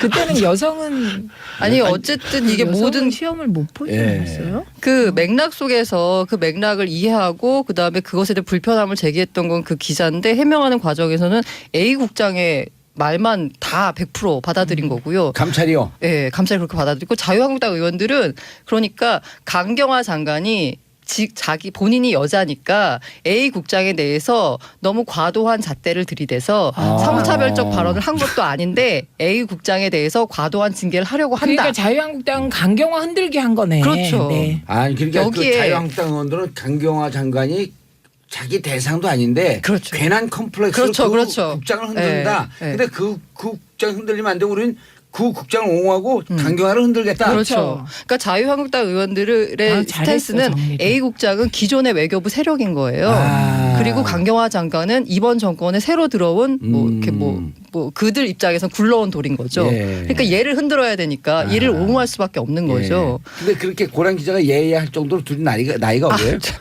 죄송합니다. 네. 근데 저는 외교부는 잘 모르겠고요. 외교부 분들하고 접촉해 본 적은 없고 실제로 나이가 좀 있는 남자들 예전부터 그 직장생활 했던 사람들 중에서는 후배들이 여성들이 계속 진출하니까 위기감을 느끼고 있는 사람들이 꽤 있어요. 그러면서 근데 이런 그거- 식의 발언들을 아니 해요. 근데 한 인간이지 그걸 왜 자꾸만 성으로 봐요? 그렇죠. 제가 그랬다는 게 아니에요. 왜 아니, 자꾸 저를 뭐. 근데요 양 변호사님 저는요 예. 지난해 총선에 지역구 출마했을 예. 때 어르신들이 저를 손을 꼭 잡고 네. 그럼 저는 이렇게 잘해주겠다 그럴 줄 알았는데 네. 집에 가서 애 보지 왜 이런 일을 하냐. 그러니까 그런 분들이 있다니까요. 진짜. 당했어요. 그 뭐 여기서 다음 주에 넘어가기 전에 지적하고 싶은 게 또 이렇게 되면은 항상 피해자가 잘못했다라는 식으로 이게 논리가 돌아서거든요. 그쵸. 예를 들면 이 사건에서도 오히려 이 기자 집단에서도 네. 그 기자가 문제다. 제가 이 말이 좀 이상한데 대학 때 페미니즘 운동하던 이상한 애였다라는 식의 어머. 논리가 또 펴지는 거예요. 근데 정말. 기자가 여기자예요? 네. 네, 그 말을 들은 기자는 여기자. 여기자니까 여성을 차별하다는 얘기를 했겠죠. 어머, 근데 열등하다는 얘기를. 기자들 그 말을 하는 기자들은 남성이죠. 그렇죠. 아, 그건 그래서 이런 경우 반성하십시오. 보면 이런 사건이 아니 벌어나면 근데 보통 이게 남녀 기자의 싸움으로 일부러 누가 모는 거예요. 그럴 수도 그걸 있죠. 그 신경 쓰지 근데 마세요. 여기서 그냥. 집중해야 될 건 네. 뭐냐면 성차별적 발언을 하는 주체는 보통 지위가 높거나 뭔가 권력을 쥔 오케이. 쪽이고 그렇죠. 당하는 쪽은 그렇지 않은 쪽이거든요. 그런데 이게 이 성차별 이 상황이 폭로되는 과정에서는 피해자도 잘못이다라는 쪽으로 논리가 돌아가요. 항상. 얘가 이상한 애다. 얘가 이상한 애다. 미안하다. 근데 그런 거 다 따질 필요 없고요. 이럴 때는 핵심을 정확하게 짚어야 돼요. A 국장이 성차별 발언을 한 거예요. 했다. 그러면 그게 처음이고 끝이에요. 맞아요. 그리고 성차별 발언을 한 것은 정치적으로 우리가 굳이 해석하자고 한다면 강경화 장관이 여성 장관이다 보니 네. 그거에 대한 불평을 네, 했을 한 수가 거예요. 있는데 MBC가 이걸 보도할 땐 특별 컴플레이너들의 인터뷰를 딸 것이다. 아니 근데 이게 A 국장 문제 삼으면 되는 거죠. 그렇죠. 많이 맞아요. 없어요. 그렇죠. 예. 자 다음 양지열 변호사님 족보 사기 사건. 예, 이게 좀 희한한 일이 벌어졌습니다. 근데 예. 꽤 규모가 커요. 오. 뭐냐면 오늘 죄송하지만 예를 들어서 여기가 목동이니까 예. 봉도사님의 목동 정씨라고 해보죠. 근데 예. 갑자기 전화가 오는 거예요. 정봉주 의원님이시죠. 예. 이게 목동 정씨 종친회입니다. 저 받았어요. 예, 저. 많이 바쁘실 텐데 좀 많이 바쁘셔 정치회도 못 나오고 있는데 우리 목동 정씨 종친회에서 이번에 그러니까 새롭게 연보. 족보 편찬을 해서 네, 이게 네. 나눠드리는 사업을 하고 있고 이게 좀 젊은 사람들이 집안에 어떤 인물인지도 모르고 집안에 어떤 내력을 가지고 있는지도 모르는데 젊은 사람들 보기 좋게 어머, 한글로 똑같아요. 다 똑같아요. 제가 받은 전화가. 그래요? 네. 한글로 다 바꿔서 저희가 편찬을 했고요. 어머, 어머. 이번에 이제 목동 정씨 종친회에서 문중 사업도 하는데 그거 겸사겸사해서 책값을 원래 한 5만 원 정도인데 회비 포함해서 20만 원 정도 도와주시면 정말 고맙겠습니다. 라고 전화를 하는 거예요. 어머 저는 저도 한 100만 10번 원이었는데. 받으셨어요? 네. 똑같죠. 저는 똑같죠. 봉화정씨이기 때문에 네. 삼봉 정도전의 후손 아니에요. 그러니까 저는 이런 확신이 있는 거예요. 우리 족보를 파는 사람들은 사기꾼은 없을 것이다. 워낙 훌륭한 집안이니까. 그리고 이거를 어르신들에게 갑자기 이상한 빨대를 아니 근데 저는 그 전화를 받고요. 네. 온 지방과 의논했어요. 100만 원이었거든요. 아니, 그러니까- 기사를 조금 더 가보고. 근데 이게 100만 원이니까 고민을 하시는데 이게 어느 정도 사회적 경제적 여유가 있고 좀 어르신들 7, 예. 80대 이렇게 전화를 돌리면 이분들이 또 사실 정치인을 못 돌보는 분들도 많잖아요. 미안해서 미안하고 보내요, 돈. 부채의식도 있거든요. 예. 그리고 실제로 돈을 보내면 책이 와요. 세 권짜리가. 그러니까 이게 사기라고 생각들을 못했죠. 물론 내용은 좋아하겠던 거예요. 근데 이렇게 해서 무려 2만 명을 상대로 44억 원을 뜯어낸 겁니다. 물론 그 책은 그냥 인터넷에서 돌아다니는 정보들 짜집기 해서 만든 조합가 수준이었던 거죠. 40. 근데 그럼 이 제작비는 얼마 들었대요? 제작비는 뭐 얼마나 들겠어요. 뭐 저작료가 필요했겠어요. 그냥 종이값 쓰고 인쇄비 정도인 거죠. 근데 이 족보 사기가 한두 해 된 것도 아니라는 게 제가 예전에 제가 한 초등학교나 중학교 때 아빠가 한 30만 원인가를 주고 뭔가 족보를 갖고 와서 엄마랑 굉장히 크게 다투신 적이 있었거든요. 그게 진짜 족보인지 아니면 맞아, 사기 맞아, 족보인지 맞아. 모르겠는데 아무튼, 내용은 네. 문제인 게 뭐냐면 그나마 정말 종친회에서 네. 내용이 좀 부실하더라도 실제 사업을 하면서 이렇게 받은 거면 사기는 아니에요. 네, 그게 사기는 근데 아니고요. 이분들은 종친하고 아무 상관이 없고 대한민국 온갖 성씨를 다 가지고 있는 사람들이에요. 저 사람들이요. 재밌는 게 뭔지 아세요? 나이 드신 분이 전화를 해요. 맞아요. 아유 우리 지금 종친에서 저 사기하는 사람들이 그런 사람들 특수 고용을 해갖고 전화시키는 거예요. 왜냐하면 종친은 늘 나이 드신 분들이 사무장이거든요. 그렇죠. 지난번에 우리 종친회 갔더니 사무장이 나이가 어려서 일을 제대로 못한다고 막 야단을 근데 치는데 몇 그분이 살? 68세예요. 아 근데 제가 받은 전화는 경주채 씨 종친회였던 것 같아요. 실제 목소리가 종친회? 실제로 그러니까 100만 원이었거든요. 그러니까 아니, 이게 실제 종친회가 있으니까 실제도 있으니까 사기가 더 쉽게 그렇죠. 터지죠. 맞아요. 네. 그래서 이 사기를 아까 실제 처음 반복이었다는 게 이번에만 나온 게 아니라 그 책을 만든 사람 있잖아요. 그 책을 만든 출판업자도 사기 방조죄로 이번에 처벌을 받는데 이분은 2014년도에 한 번 처벌을 받은 전력이 있어요. 그러니까 그 책을 공급받아서 정치라고 아무 상관이 없는 사람들이 이번에 밝혀진 건 한 20명 정도 콜센터를 만들었던 거죠. 그래서 2만 명에게 20명. 2만 명에게 받을 거면 한 전화는 한 20-30만 명에게 돌렸다는 거고요. 그렇죠. 이게 뭐 변호사분들도 많이 당했더라고요. 보니까. 어머 변호사. 아니 그러니까 변호사들이 어떻게 알겠어요? 변호사도 변호사들도. 바쁘니까. 바쁘기도 하고 그런데 평소에는 족보에 대해서 네. 문제가 있긴 그 해요. 나이 50이 넘어가면 개인이 정치인의 뿌리가 어딘지 그리고 이런 전화 오면 괜히 미안해. 그럼요. 평소에 나는 못 돌봤다라는 생각이 봉도사님도 있으니까. 당한 느낌. 아니 저는 찾아뵙고 책을 사겠습니다 이랬죠. 그랬더니 아. 오라고 했던가요? 오라 그랬죠. 그건 진짜 정치네요. 그건 진짜 정치네요. 그 종친의 사무실이 여기 그 르네상스 호텔 근처에 있는 걸 다 알고 가겠다니까 그럼 언제 방문할지 그럼 회장님 나오시라 그럴 테니까 그때 오시라고 그러더라고요. 그건 진짜 종친이에요. 그러니까 이런 게 있으니까 사기가 가능한 거죠. 그렇죠. 메인이 찐퉁이 있어야지 짝퉁이 있는 거거든. 근데 이게 저는 주목하는 게 어르신을 대상으로 한 사기의 하나의 유형이 되는 것 같아요. 이런 식을 응용을 하면 7, 80대 어르신들 큰 돈 아닌 걸로 맞아요. 이렇게 전화로 모을 수 있는 아이디어들을 아마 이 사람들을 끊임없이 생각해내는 노인 거예요. 어르신분들 사기 안 당하려면 어떻게 해야 돼? 저처럼 답변해야 되는 내가 찾아가서 사겠다. 그런 것도 있고요. 사실 주변에 좀 젊은 뭐 자식들하고 평소에 소통이 자식들이 예. 먼저 해야 돼. 자식들이 예. 먼저 우리 어르신들 요즘 무슨 일 겪고 계신가를 좀 들여다봐야 돼요. 예? 예? 족보? 아니 족보가 아니라. 아니 어르신들하고 소통을 하면서 부모님들 잘 모시고 그래야지 이런 사기 안 당한다 이런 그렇죠. 얘기예요. 아 저희 아버지는 예. 이런 전화가 오면요 족보요 그러다 끊으세요. 과거에. 아니 저는요 불리한 전화 오면요 뭐라고요? 아 전화기가 잘 안 들리는데요. 다시 한번 해주시겠어요? 그 다음부터 안 받아요. 제가 아는 어떤 교수님은 일부러 016 번호를 아직도 유지하고 계신데 예. 그게 전화가 와서 본인이 받기 싫으면 전화 못 받았다고. 아 이게 전화가 옛날 전화 전화라서 안 된다라고 하신대요. 네. 우리가 전화 지금 안 받는 방법을 알려주는 거 같아. 아니 그래서 이런 전화 혹시 오면 종친에 제가 방문하겠습니다 이렇게 하는 게 제일 대답이 좋아요. 종친의 사무실이 어디냐 그것도, 그러면 예. 최근에 사무실 옮겼고 어디더라 그럼 이건 사기 전화죠. 예. 알겠습니다. 0317님 고란 기자 궁금해서 검색했는데 저 생년월일이 똑같네요. 괜히 더 반가운 흐흐. 8009님 양언니 너무 반갑습니다. 팬입니다. 하트 뿅뿅. 전경식님 최민희 의원님 너무 반가워요. 저 어제 의원님과 패친 맺었어요. 어머 저만 이름 있고 다 0317 그러니까 뭐 있어 보이는데요. 예 그래요? 네. 이름이 있으신 게 더 그리고 좋은 거예요. 이분이 또 아주 그 예의 바른 분이에요. 난경식이 아니라 전경식 아니에요. 전경식입니다. 정경식님 반갑습니다. 예. 자 다음 마지막 뉴스. 누구 뉴스예요 마지막 뉴스?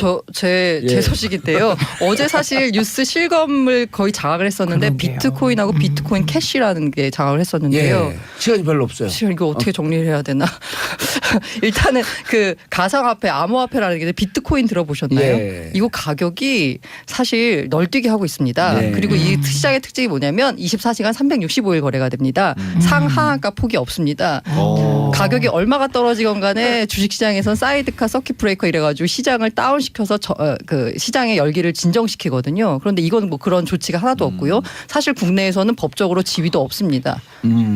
그런데 이 비트코인 캐시라는 이 그 가상화폐 한 종류가 있는데 그게 그 9일까지만 해도 한 90만 원 했거든요. 예. 근데 주말 사이에 100만 원, 200만 원 오르더니 12일 날 오후 한 4시쯤에 285만 원까지 갔습니다. 그래서 제가 빗썸이 다운이 된 거 아니에요? 그래서 이용자가 몰리면서 그 제일 거래소. 많이 거래되는 거래소 하나가 다운이 됐어요. 예. 한 1시간 반 동안 다운되고 열렸더니 종료 직전엔 285만 원이었는데 오픈을 하니까 그 사이에 그 200만 투자자 원. 심리가 냉각되면서 200만 원이 됐습니다. 그러면서 이제 투자자들이 이건 소송을 해야 된다. 다운시킨 건 거래소 운영을 제대로 못한 거래소 책임이다라고 하는데 양지열 변호사님 더 잘 알겠지만 이 거래소의 지위가 통신 판매업자입니다. 금융회사가 아니에요. 예. 그래서 소송 받을 길이 없는데 현실적으로 예. 어려워 보여요. 예. 왜냐하면 280만 원이었다가 200만 원으로 떨어졌다는 걸 알면서 그렇게 한 건 아니기 그렇죠. 때문에. 예. 알겠습니다. 세 분 인사하세요. 예, 고맙습니다. 네, 감사합니다. 네, 우리 언니네 뉴스는 다음 주에 하러 오고요. 저는 광고 듣고 4부 돌아오겠습니다. 채널 고정하소서.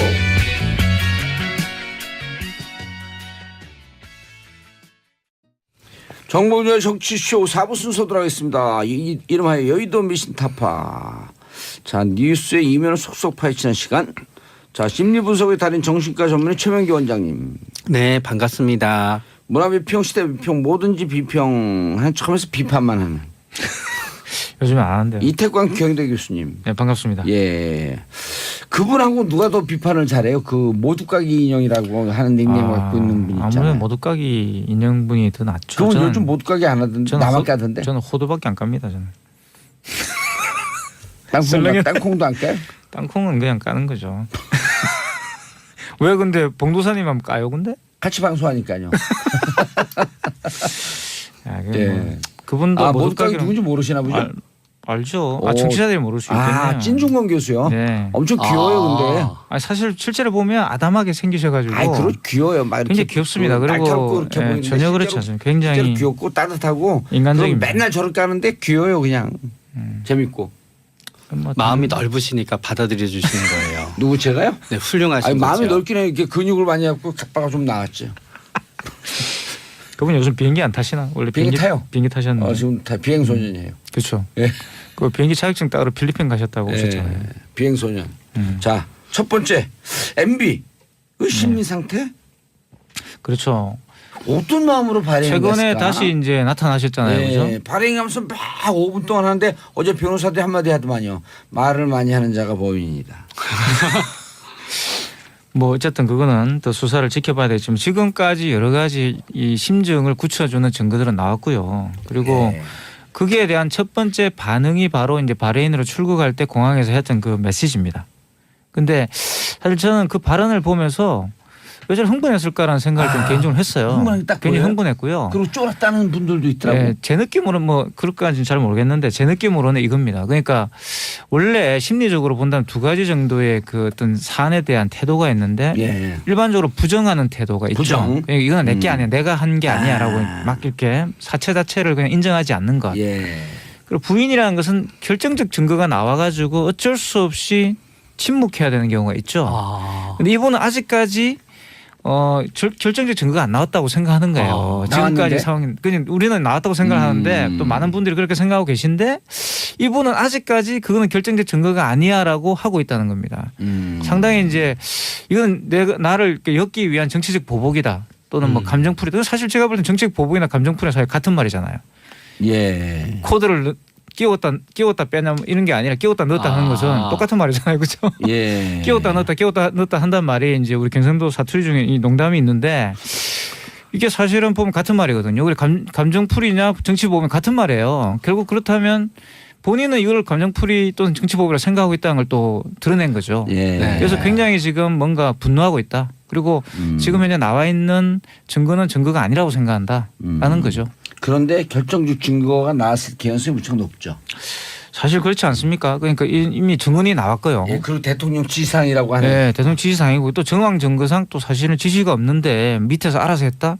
이것도 사실 이게 사안의 엄중성으로 봤을 말이 안 때는 되는 거죠. 말이 안 되죠. 예? 예를 들어 이건 똑같은 거예요. 우리가 부르지 않은데 이태광 교수가 여기 나와서 혼자 출연하는 거예요. 그럼 말이 돼요? 이상한 거죠. 봉도사가 없는데 제가 와가지고 한다. 이거 아니 말이 안 그걸 할 되는. 수 있어요. 다른 사람. 근데 부르질 않아. 부르지 않는데 막 와. 네. 아니 근데 설령 그래서 뭐 아래서 밑에서 했다 손 치더라도 예. 책임이 없는 게 아니죠. 그 당시 행정부 수장이었는데 이런 일이 벌어지고 있는 거에 대해서 뭔가 책임 있는 이야기를 내야 되지 않겠습니까? 예. 댓글 지시했냐는 기자들 질문에 상식적 질문을 하라고 역정을 내기도 했어요.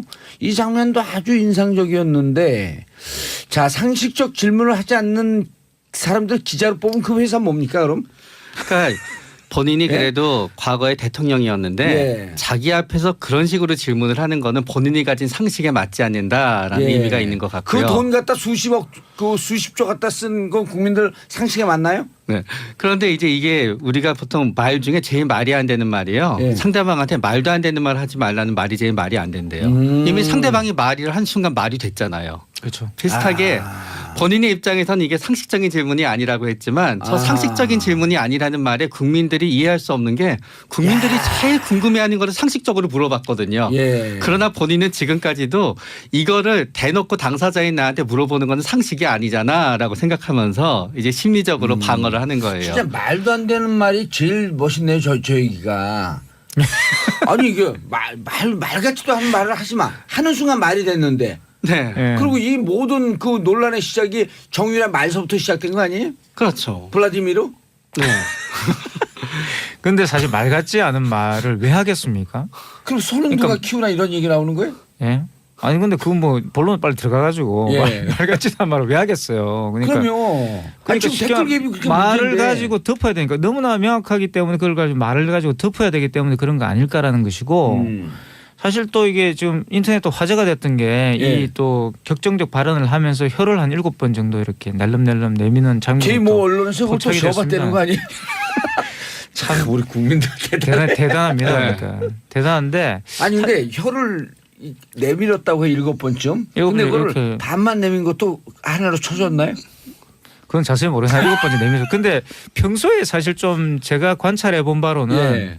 뭐 저도 그걸 왜 관찰하고 있었는지 모르겠지만 관찰을 해본 바로는 혀를 자주 내밉니다 이분이 예. 평소에도. 그런데 이제 혀를 내밀 때 보면은 대통령 연설할 때 혀를 내밀진 않아요 이분이. 아. 굉장히 뭔가 좀 그 아까 말 편하게. 같지 않은 말을 할 때. 불안할 때. 예, 그 불안한지는 잘 모르겠어요. 그거는 뭐 최 원장님 잘 아실 것 같고. 예. 그러니까 이게 이제 신체적인 부분이랑 습관이랑 심리적인 게 합쳐지는 건데요. 예. 나이가 들게 되면은 침샘이 말라요. 그러니까 침이 조금씩 말라요, 진짜. 그러다가 보니까 이제 이게 뭔가 있네요, 그러니까. 하다가 보니까 본인은 혀를 내미는 게 아니라 침을 묻히기 위해서 움직이게 되는 게 굉장히 본인이 불안하지 않을 땐 통제가 되는데 예. 불안하다 보면은 그게 이제 넘어가게 되는 법이 있고요. 또 다른 가능성은 이제 우리가 어느 정도 나이가 들게 되면 손을 떠는 사람도 있듯이 예. 말을 할 때 약간 본인도 모르게 혀가 약간 불수의적으로 움직이는 분도 있어요. 그런데 그런 것들이 불안하게 되면 조금 더 강화가 되고요. 그런 것들이 이제 섞여져 있었던 게 아닌가라는 생각이 돼요. 7번 내민 거는 역대 같은 시간 짧은 시간 내에 최장 기록이요. 최장 기록이라 그러거든요. 네, 그러니까 보통 그거를 예. 대통령 하시면서 쭉 이렇게 연설도 많이 하셨기 때문에 본인이 내밀면은 아마 본인이 알 거예요, 보통 때는. 왜 이러지? 뭐 저도 항상 눈 껌뻑껌뻑하면서 다니지만 예, 너무 많이 왜 껌뻑껌뻑 그래요? 틱이에요. 가벼운 사실 틱이 이제. 있는 거예요, 사실. 원래 사람들 그 저기 대부분 있죠. 남자들 얘기할 때 머리 이렇게 채머리 흔든다 그러잖아요. 이렇게 흔들면 그게 그것도 틱이 틱일 수도 있고 초기 중풍의 시작이 그 징후라고 아니요. 하는 분도 있죠. 초기 중풍일 가능성은 매우 낮고요. 아 그래요? 틱이죠. 여기가 원장님이신지. 네, 막 어렸을 때는 더 심한 틱이 있었는데 틱이 보통 그 초등학교 지나가면서 저절로 좋아지거든요. 좋아지지만 매우 긴장될 때는 잠깐 나오는 나오고. 거예요. 제가 말할 때 습관 좀 진단 좀 해주세요. 아주 좋으신데요. 아니 전 말할 때 네. 웃으면서 상대방을 사랑하는 마음으로 이렇게 얘기를 하거든요. 네. 왜 그런 습관이 나왔지? 그건 아까 말했듯이 마음이 넓고 하야 같기 때문에 그런 경우가 생겨요. 전문 용어로 깔때기 틱이라고 그래요. 깔때기가 틱이에요. 깔때기 틱, 음. 깔때기. 깔틱이야. 정말 깔틱이 심하죠. 네, 깔때기 심해요. 이명박 전 대통령이 바레인에 도착하고 나서도 페이스북에 글을 올렸어요. 잘 도착했다고 물어본 사람 없거든요. 그렇죠. 이렇게 연일 메시지 이게 남기고 저도 이제 가봤는데요. 역시 네. 올렸더라고요. 저는 혹시나 해서 가봤었거든요. 역시 올렸어요. 불안해서 그런 거예요. 네, 저도 오늘 방송 준비한다고 가봤는데 불안하다기보단 계속 관심이 있는 거죠. 그 공항에서 발언도 아닌 준비된 척하면서. 정확하면 공항에서의 발언이 준비된 거라는 겁니다. 준비된 것이고 그 반향을 한번 점검해보고 싶은 마음이 있는 거예요. 예. 그래서 페이스북에 올린 거고 왜냐하면 공항에서의 발언은 나름대로 계산이 됐다고 저는 생각을 하는데 정치 발언이 보복이냐 준비됐다. 감정풀이냐 이 말은 사실 뭐냐 그러면 네. 세간에 이 정부에 대해서 가지고 있는 어떤 그런 선입견들 이 정부가 들었으면은 분명히 뭔가를 할 거라는 어떤 선입견들을 이용해서 자기를 지지하는 어떤 결집 기반들을 다시 만들려고 하는 그런 거라 볼 수 있어요. 보수의 어떤 결집을 통해서 자기가 이 위기 국면을 좀 빠져나가고 싶다라는 그런 계산이 있는 거 아닌가 이런 생각이 듭니다. 최명희 원장님, 여론 댓글을 통해서 여론 조작을 하려고 그랬어요. 이 심리가 뭐죠 도대체? 이래 된다고 봤을까? 제가 그 이명박 대통령의 그 회고록을 제가 한번 읽어봤었어요. 대통령의 시간이요? 네. 다 저번에 손님이 읽어봤어요. 없나 참 시간이 많으신 분이네. 아니에요. 그래도 나중에 장기적으로 고객이 될 수도 있으니까. 아니에요. 쭉 상담하고 오셔야 읽어봤는데요. 되잖아요. 광우병 파동에 대한 트라우마는 지금도 상당하시더라고요. 그 회고록을 쓸 때도. 저 고기 안 드신대요 지금? 소고기? 소금 드실 것 같은데. 네. 그러면서 그 트라우마는 진짜 상당해서 진짜 억울한 마음이 본인의 입장에서 있을 수 있지요. 그렇기 때문에 그게 결국 어떻게 생각하게 되냐 하면은 본인은 여론 조작을 당했다고 생각하게 되었을 거예요. 어떤 에? 본인의 입장에서는 광우병 파동 자체가 결국은 우리가 광우병으로 우리나라에서 아무런 일이 사고가 난 게 없었잖아요. 그 30년 뒤에 나타나잖아요. 그러나 여태까지는 없다가 보니까 본인의 입장에서는 광우병 파동에 대해서 본인이 어떤 그 행정부 자체가 민심을 잘못 파악했구나라고 느끼는 게 아니라 사실이 호도되면서 우리가 당했다라고 느끼게 되면서 대통령이 직접 지시했는지 아닌지는 우리가 수사 결과 봐야 되지만 전반적인 행정부의 분위기는 뭔가 하면은 잘못된 여론에 맞서기 위해서는 여론 조작을 하더라도 이건 정당한 거야. 라는 생각을 가지게 된 부분이 그렇죠. 있고요. 정당하다. 근데 이게 조작이 가능할 거다라고 생각했냐 이게 궁금해요. 그러나 그 입장에서는 뭐라도 안 해볼 수는 없어요. 이거는 진짜 새로운 국면이었거든요. 왜냐하면은 우리가 그동안 시위를 하거나 그런 거는 무슨 정치적인 이슈에 대해서 시위를 했지만 이 광우병으로 시위를 한 것도 새로운 국면. 당시에 처음 촛불도 새로운 국면이었기 때문에 새로운 국면에 대해서는 일단 그게 가능성이 있건 없건 시도를 갖다 해봐야 된다고 그들은 생각했을 거예요 아마. 그러나 결국 시도를 한 결과는 결국은 실패한 거로 나왔죠. 저는 이제 이렇게 보는데요. 이제 그 2008년 그 이른바 촛불이 이명박 정부의 우경화를 낳았다고 저는 생각을 하고요. 이명박 정부가 초창기에 이렇게 그 취임했을 경우에는 상당히 많은 그런 약간 그 중도 진보의 어떤 그런 입장들의 정책들을 많이 이야기했습니다. 그러니까. 예. 그리고 또 실질적으로 이명박 전 대통령이 그런 인맥들이 있기도 있어요. 왜냐하면 이번에 6.3 반대 시위도 주도하고 했기 때문에 이분 인생이 바뀐 것은 사실 그 박정희 전 대통령한테 편지를 보내가지고 현대에 입사하는 거거든요. 그때부터 이 사람이 어떤 쉽게 말하면 전향이 일어난다고 볼 수가 있는데 그 이전에는 또 그 나름대로의 또 6.3 반대 시위에 그런 인맥들이 있었어요. 그렇기 때문에 상당히 양가적인 입장을 가지고 있었는데 2008년 촛불이 나면서 뜨거한 거죠. 그리고 그 당시에 이명박 정부를 지지하고 있던 여러 세력 중에서 이 여론 조작이라든가 이런 데 쉽게 말하면 도 같은 사람도 있지 않았겠어요. 과거에 했던. 운동권 출신들이 많이 갔다는 거 아니에요? 그러니까 변심해서. 의견을 한 거죠.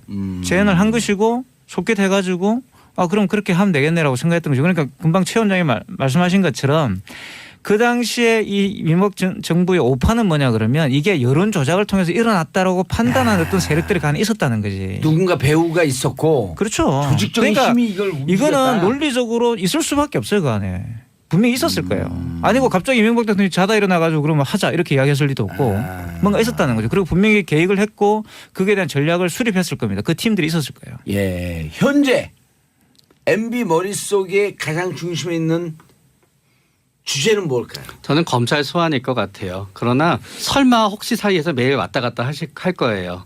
설마 소환이 될까 하다가도 혹시 소환이 되면 어떡하지? 설마 소환이 될까 하다가 혹시 소환이 되면 어떡하지? 왔다 갔다 하게 되는 거고요. 네. 그러면서 때때로 이런 회의도 할 거예요. 그때 만약에 내가 노무현 대통령을 검찰 소환하지 않았다 그러면은 나도 지금 이런 걱정을 안 해도 될 텐데라고 생각할지도 몰라요. 왜냐하면 본인은 여기에 대해서 아까 감정풀이와 정치보복을 했는데 이 두 가지 용어가 같은 듯하면서 약간 달라요. 왜냐하면 감정풀이는 뭔가 하게 되면은 그 모든 이 행위의 목적이 감정풀이 자체에 있기 때문에 아무리 정치적으로 딜을 해도 소용이 없어요. 그러나 정치보복이라는 표현은 뭔가 하게 되면 정치적으로 목적이 있기 때문에 딜이 가능해요. 그렇기 때문에 이명박 대통령이 여기에 대해서 본인이 감정풀이라고 느낀다 그러면 진짜 대책이 없는 거예요. 아하. 그러나 본인이 이게 정치보복이라고 느낀다라고 하게 되면 뭔가 딜을 할 수 있는 부분이 있는 거지요. 그런데 결국 이명박 대통령이 왜 이거는 감정풀이인가라는 말을 하게 된 거는 결국 본인이 노무현 대통령을 갖다 망신 주기 위해서 생각했었던 이런 일련의 행동과 방법들이 결국 자기한테 부메랑 때문에 돌아왔기 때문에 결국은 검찰 소환을 가장 먼저 생각하게 되고 설마와 혹시 사이에서 계속 왔다 갔다 하면서 지금 고민하고 번민하기 때문에 일단은 이 상황에서 벗어나서 바레인으로 간 거지요. 그래도 멀찌 있게 떨어져서 마음은 편해졌을 수도 있고 조금은 어쩌면은 바레인에서는 한국에서는 만나기 힘든 사람들을 갖다 만나면서 뭔가 계획을 갖다 꾸미고 있을 가능성도 있고요.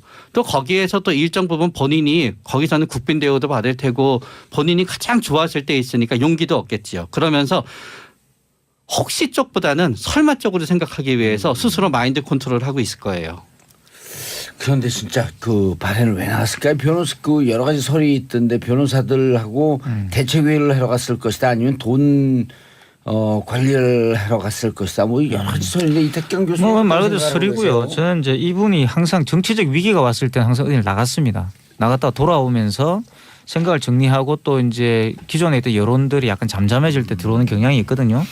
예. 저는 이번에 나가서 안 들어올 수도 있다고 저는 생각을 해요. 아 근데 분명히 경우에 돌아온다 따라서 그랬잖아요. 돌아온다 그러고 갔는데 돌아오는 이유는 이제 그에 대한 준비를 마치고 오겠죠. 그러니까 저는 이분의 계산은 사실 이분은 뭐냐 그러면 그 사실 박근혜 정부가 쉽게 댓글 지금 증거가 나온 그런 여러 가지 사건들을 보시면은 박근혜 정부가 들어서는데 도움을 주겠다라는 의지가 확실하게 있었던 거 아닙니까? 예. 그 이유는 금방 최 원장이 말씀하셨던 것처럼 자기에게 이렇게 쏟아지는 여러 가지 이 비난의 어떤 시선들을 사실은 잠재우겠다라는 것이에요. 나름대로 대계를 세웠는데 그 대계가 완전히 실패를 한 것이고 최대의 위기죠. 제가 볼 때는 지금까지 자기가 해왔던 그 모든 것들이 일순간에 이제 무너질 수 있는 최대의 위기가 왔기 때문에 물론 그런 일을 안 했어야 되는데 이분이 그걸 보존하고 싶었으면 그런데 그런 일을 했다는 여러 가지 정황들이 지금 나오고 있기 때문에 이분 입장에 굉장히 큰 위기예요. 그래서 가서 정리를 하고 자기가 살 수 있는 길은 역시 정치적 돌파밖에 없다고 생각할 것이고 그 지리멸렬에 빠진 보수를 다시 재건해서 자기가 어떻게 해보겠다.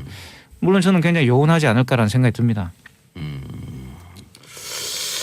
진짜 돌아오겠죠? 돌아오지 않을 수는 없죠. 만약에 그거는 결국 대통령이 된 거에 대한 대가예요. 만약에 본인이 대통령이 아니라 예.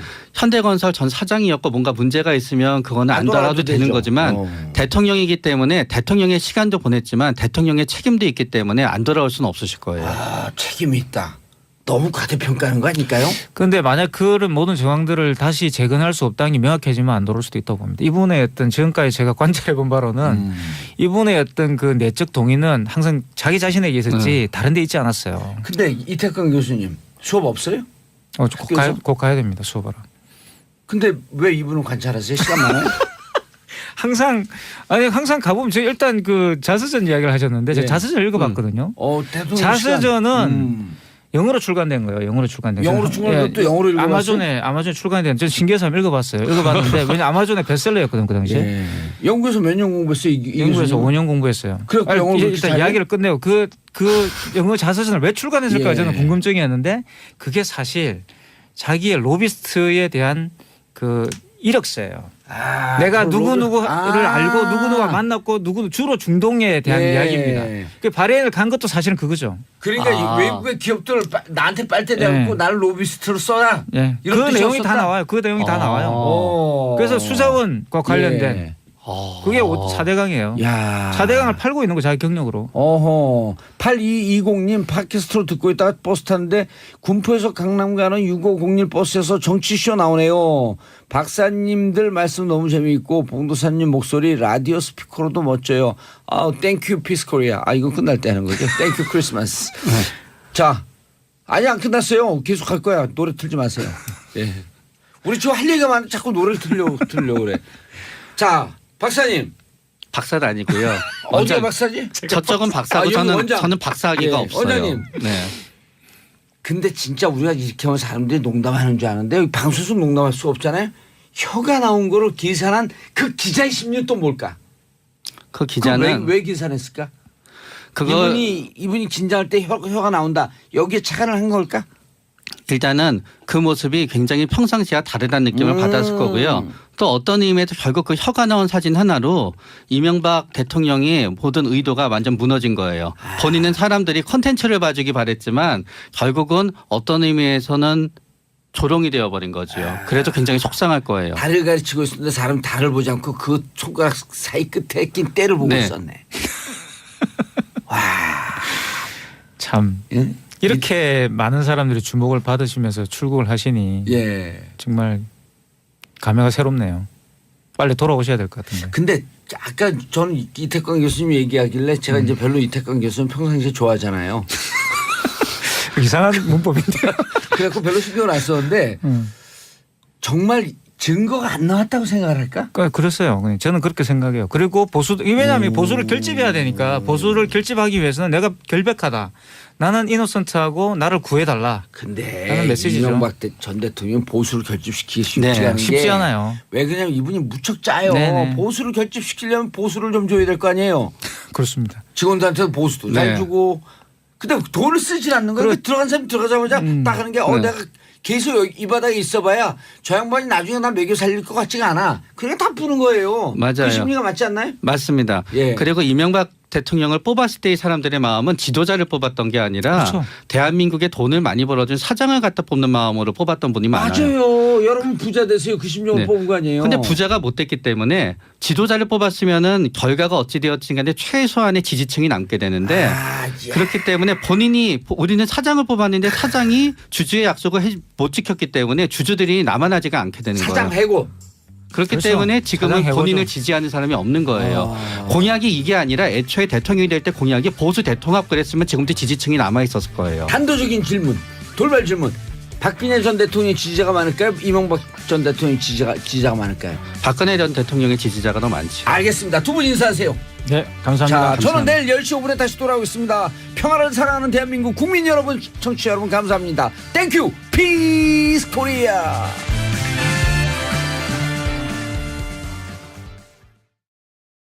지금 미국이 갖고 있는 자산을 그대로 우리가 이용하는 경우가 그렇죠. 많거든요. 다만 예를 이제 들면 휴민트만- 위성이라든가 휴민트 인적 정보죠. 그게 인간관계를 통한. 예, 그거는 어떻게 할 수 없는 거니까요. 그런 걸 하기 위해서 특별 활동비가 필요했다. 예, 필요했죠. 아하. 뭐 5천억까지 정확하게 추산되지는 않습니다. 이 특수활동비의 영역도 좀 분명히 해야 할 것 같고요. 예. 이번 기회에 뭐 국회에서도 그것을 명확히 들여다볼 수 있는 그런 체계가 잡혀야 할 것 같은데요. 예. 이 특수활동비와 관련돼서 이병기 전 국가정보원장이 체포가 됐습니다. 예. 그러니까 피의자 긴급 신분으로 체포. 그렇죠. 피의자 신분으로 출석을 했다가 수사를 하는 과정에서 검찰에서 이 사람 내보내면 안 되겠다라고 해서 바로 체포를 한 겁니다. 이 체포를 예. 한 순간부터 구속영장 청구까지는 시간이 있거든요.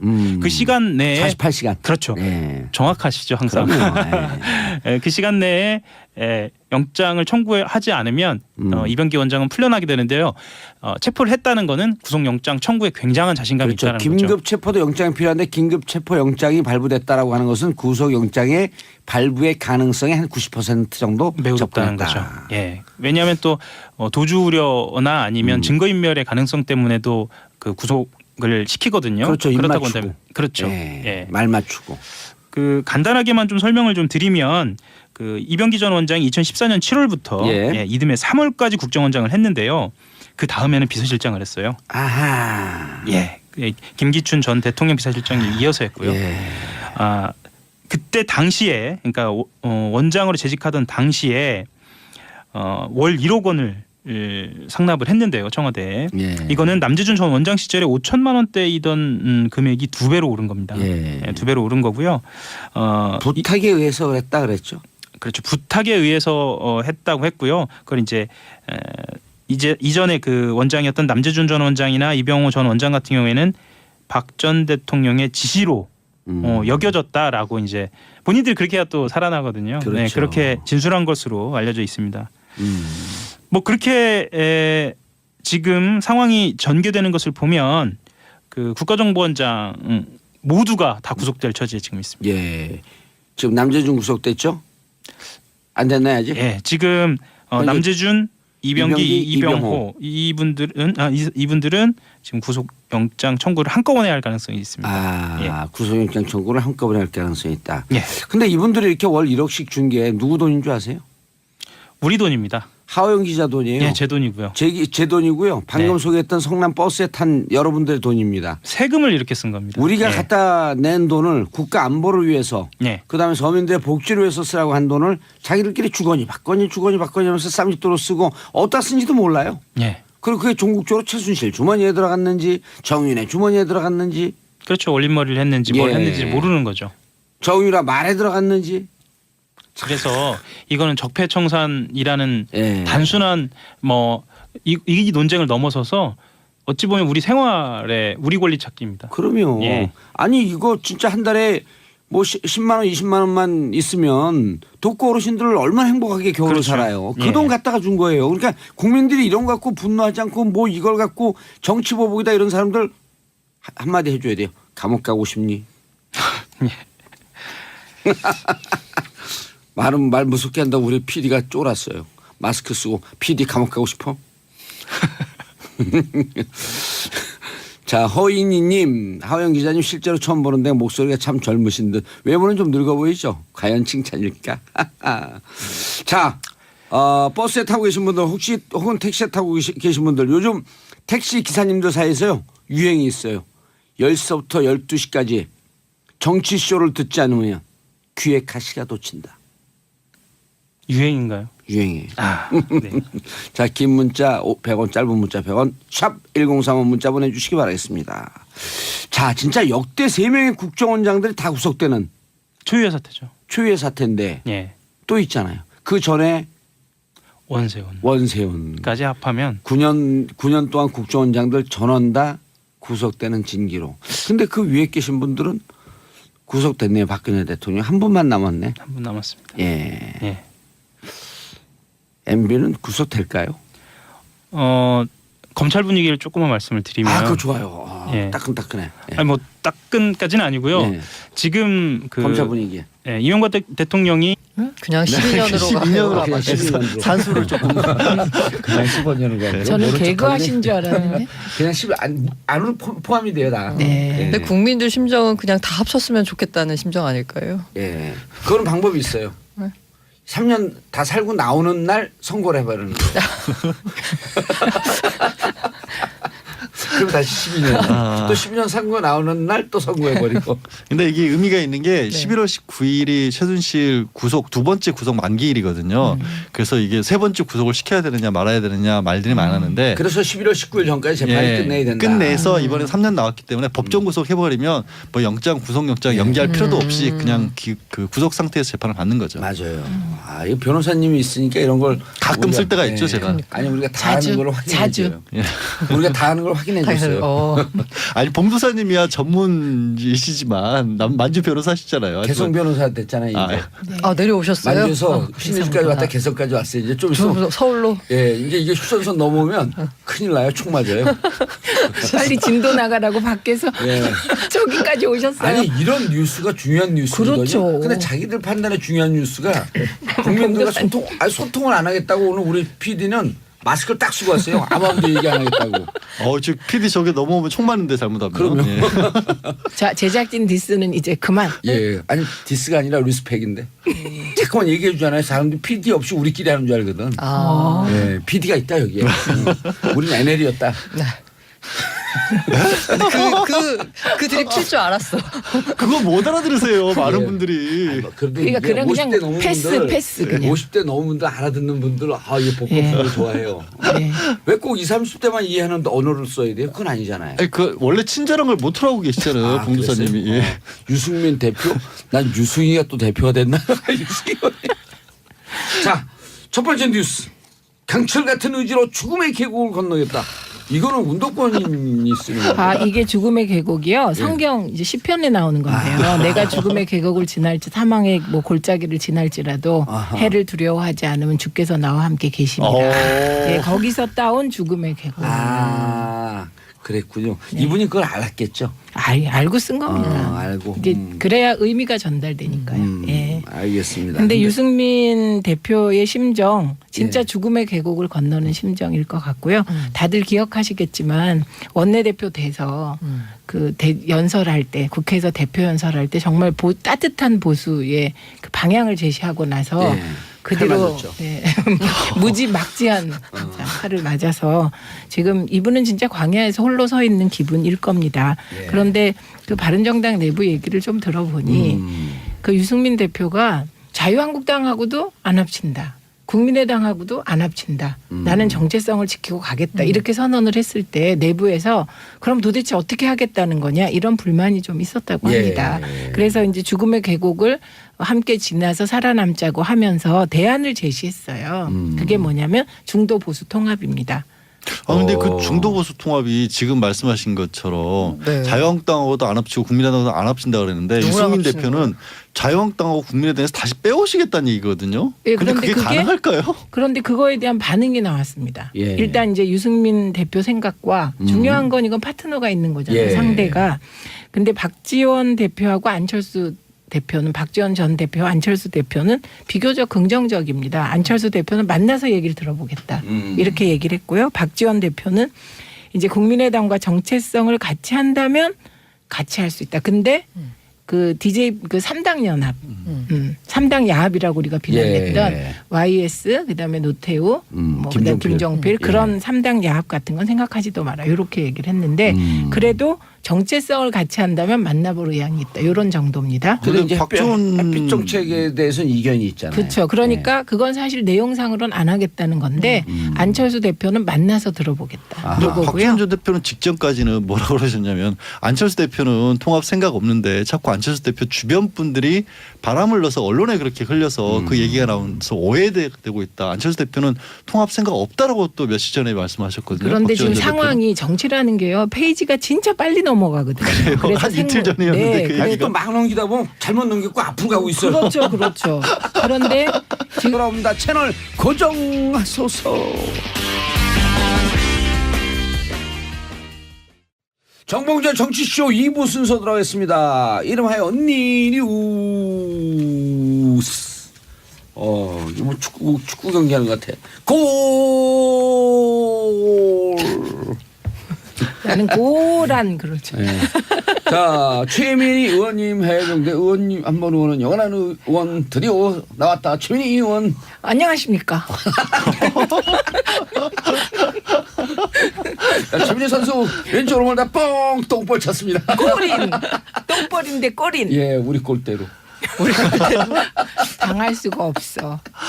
골대를 바꿨어요. 자, 양지열 언니 뉴스. 예, 양결 변호사입니다. 예, 안녕하세요. 근데 여러 가지 뉴스에 그 패널로 오는 것 중에 여기가 제일 재밌죠. 아니, 여기가 제일 후달리는 것 같은데. 딸려요? 말도 헛나오는 것 표준을 찾을 수가 없어요. 그럼 제가. 스쿼트 해죠. 하체 운동 후달리면. 제가 하체는 원래 튼튼하거든요. 예. 선수 출신이라. 자, 아, 선수? 예? 선수 출신이 복싱도 했고 뭐 펜싱. 펜싱도 했고. 예. 네. 어머 저렇게 예쁜 얼굴로? 왜 펜싱한 줄 알아요? 팬들의 심정을 찌르려고 펜싱. 도란 사이 중앙이 일부 이거 앞뒤가 말이 안 맞는데 기억이 자꾸 나더라고. 예, 안녕하세요. 고란입니다. 예. 그동안 잘들 계셨었죠? 일주일 만에 만나는데 한 1년 만에 만난 것 같아요. 되게 오래된 거 예. 같아요. 요즘 일들이 보고 너무 싶었어요. 많아요. 왜 그렇지? 왜 그렇지? 거의 온갖 정치 뉴스부터 사건 사고까지 온갖 일들이 많으니까 시간이 막 그 엄청 지난 중심에 것 같아요. 늘 봉도사가 있는 느낌. 그래요? 그거 봉도사님이 아세요? 보고 싶어서 그렇죠. 그거 아세요? 안민석, 박영선, 이상민 의원이 어제 정봉주 복권을 청원하는 연명을 돌렸어요. 의원들. 그 어제 몇 명 서명한 줄 아세요? 3명? 아니 120명?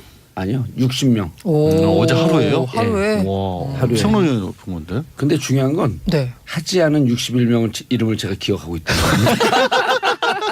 자, 방송 듣는 분들 이분들이 단톡방에는 안 들어와요. 단톡방에서 돌렸는데. 네. 그러니까 연명하지 않은 61명 이름 제가 기억하고 있고요.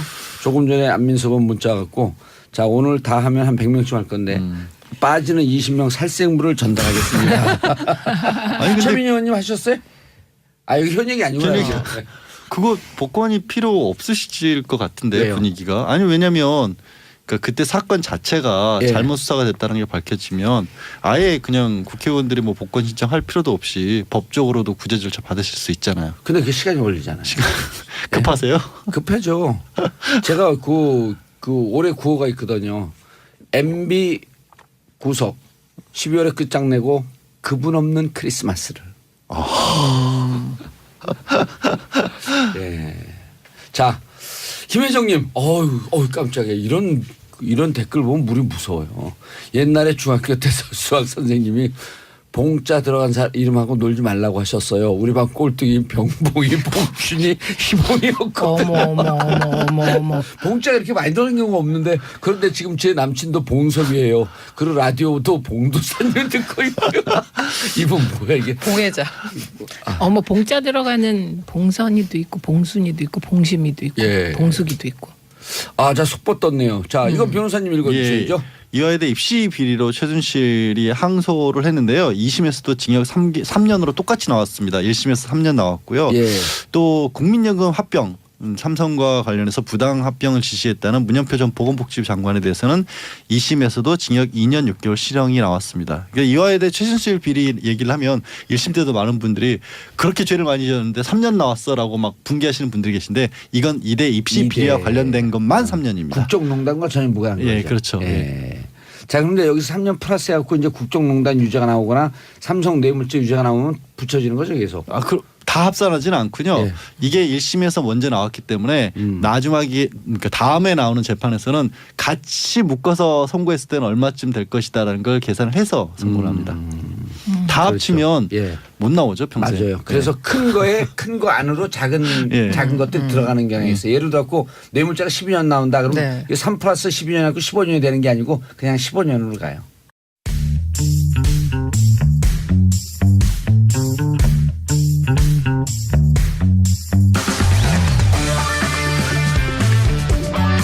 정봉주의 정치 쇼. 안녕하세요. 이 시대의 양심, 마성의 중독성, 대체 불가. 정봉주의 정치쇼 정봉주입니다. 자, 지금 이 시간 가장 많이 찾아본 실시간 검색어 이국정 교수. 아주대병원이죠. 북한 기순병사 수술집도. 자, 아덴만 여명의 작전인가요? 그 석혜균 선장 치료했던 분이죠. 이병기 전 국정원장 박근혜 시절에 긴급 체포, 박근혜 특별활동비 상납 의혹. 국정원장들이 여러 명 날아가네요. 자, 김장겸 MBC 사장 해임, 노조 파업 내일 중단. 한 사람 때문에 이렇게 많은 일이 벌어지고 있었는데 끝까지 버텼던 이유가 뭔지 참으로 궁금해집니다. 자, 이 중에서 봉두사고로 실시간 검색어 이병기 전 국정원장 긴급 체포하겠습니다. 자, 헨슨의 밥 듣고 1부 돌아오겠습니다. 밥.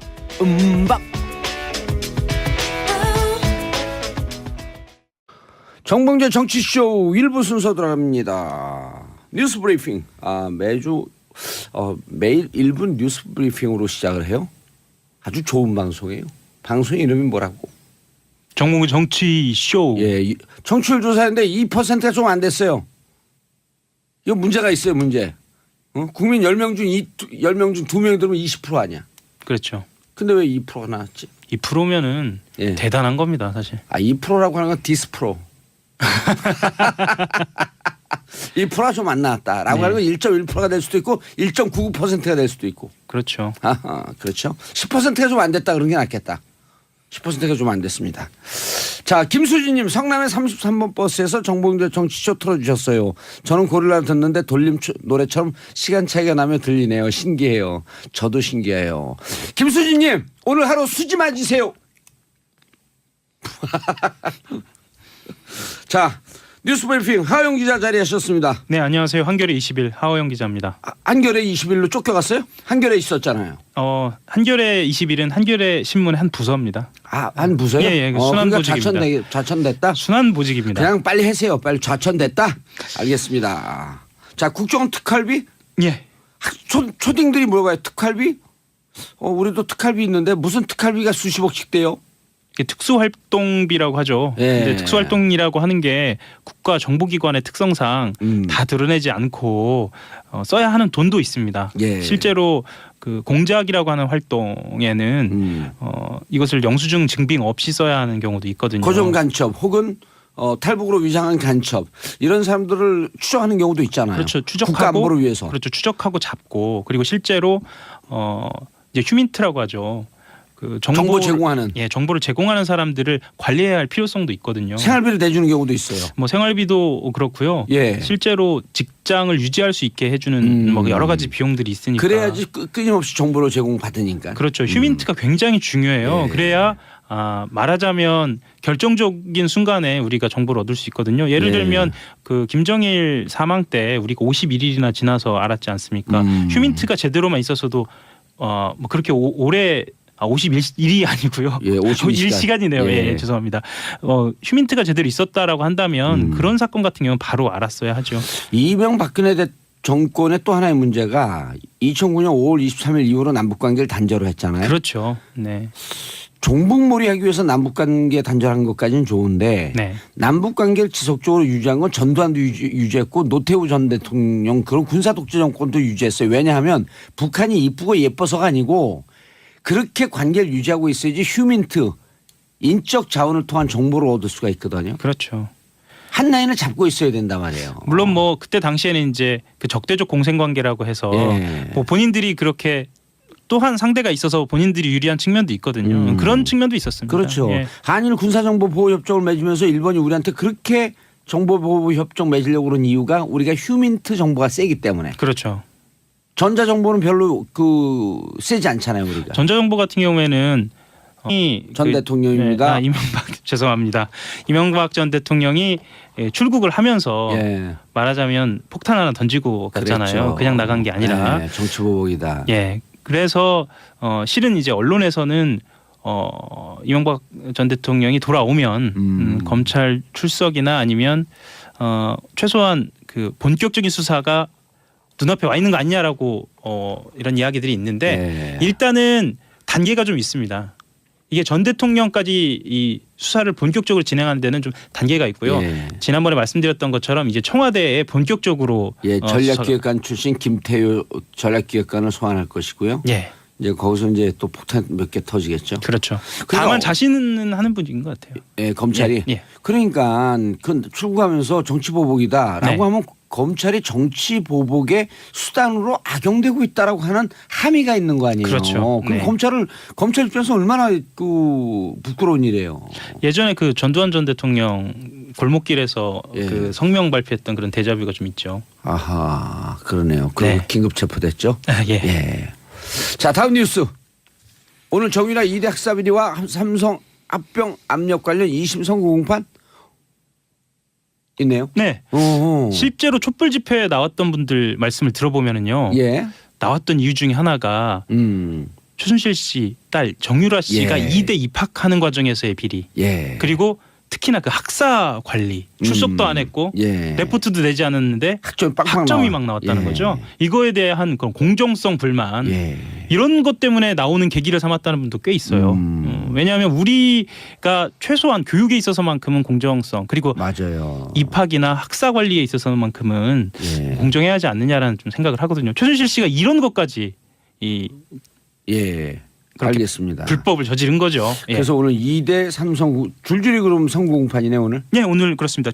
최순실 씨 같은 경우에는 2015학년도 수시모집 체육 특기자 전형에 응시한 정 씨를 입학시키려고 면접위원 등에게 영향력을 행사한 혐의로 예. 지난 그 1심에서 1심에서 3년의 실형을 선고받았고요. 예. 그래서 지금 서울고법 형사 3부에서 오늘 오전 10시 지금 하고 시작됐네요. 있습니다. 예, 지금 그리고요 또 진행이 되고요. 예. 그리고 또 하나의 관심사가 있죠. 삼성물산 제일모직 합병. 예. 합병 관련돼서는 그 이 합병 과정에 부당한 영향력을 행사한 혐의로 기소된 문형표 전 보건복지부 장관과 홍완선 전 국민연금공단 기금운용본부장 2심 선고가 있습니다. 예. 이 사람들도 1심에서 실형이 내려졌습니다. 알겠습니다. 다음 뉴스. 자, 판문점 귀순 북한 병사 수술한 이국정 교수요.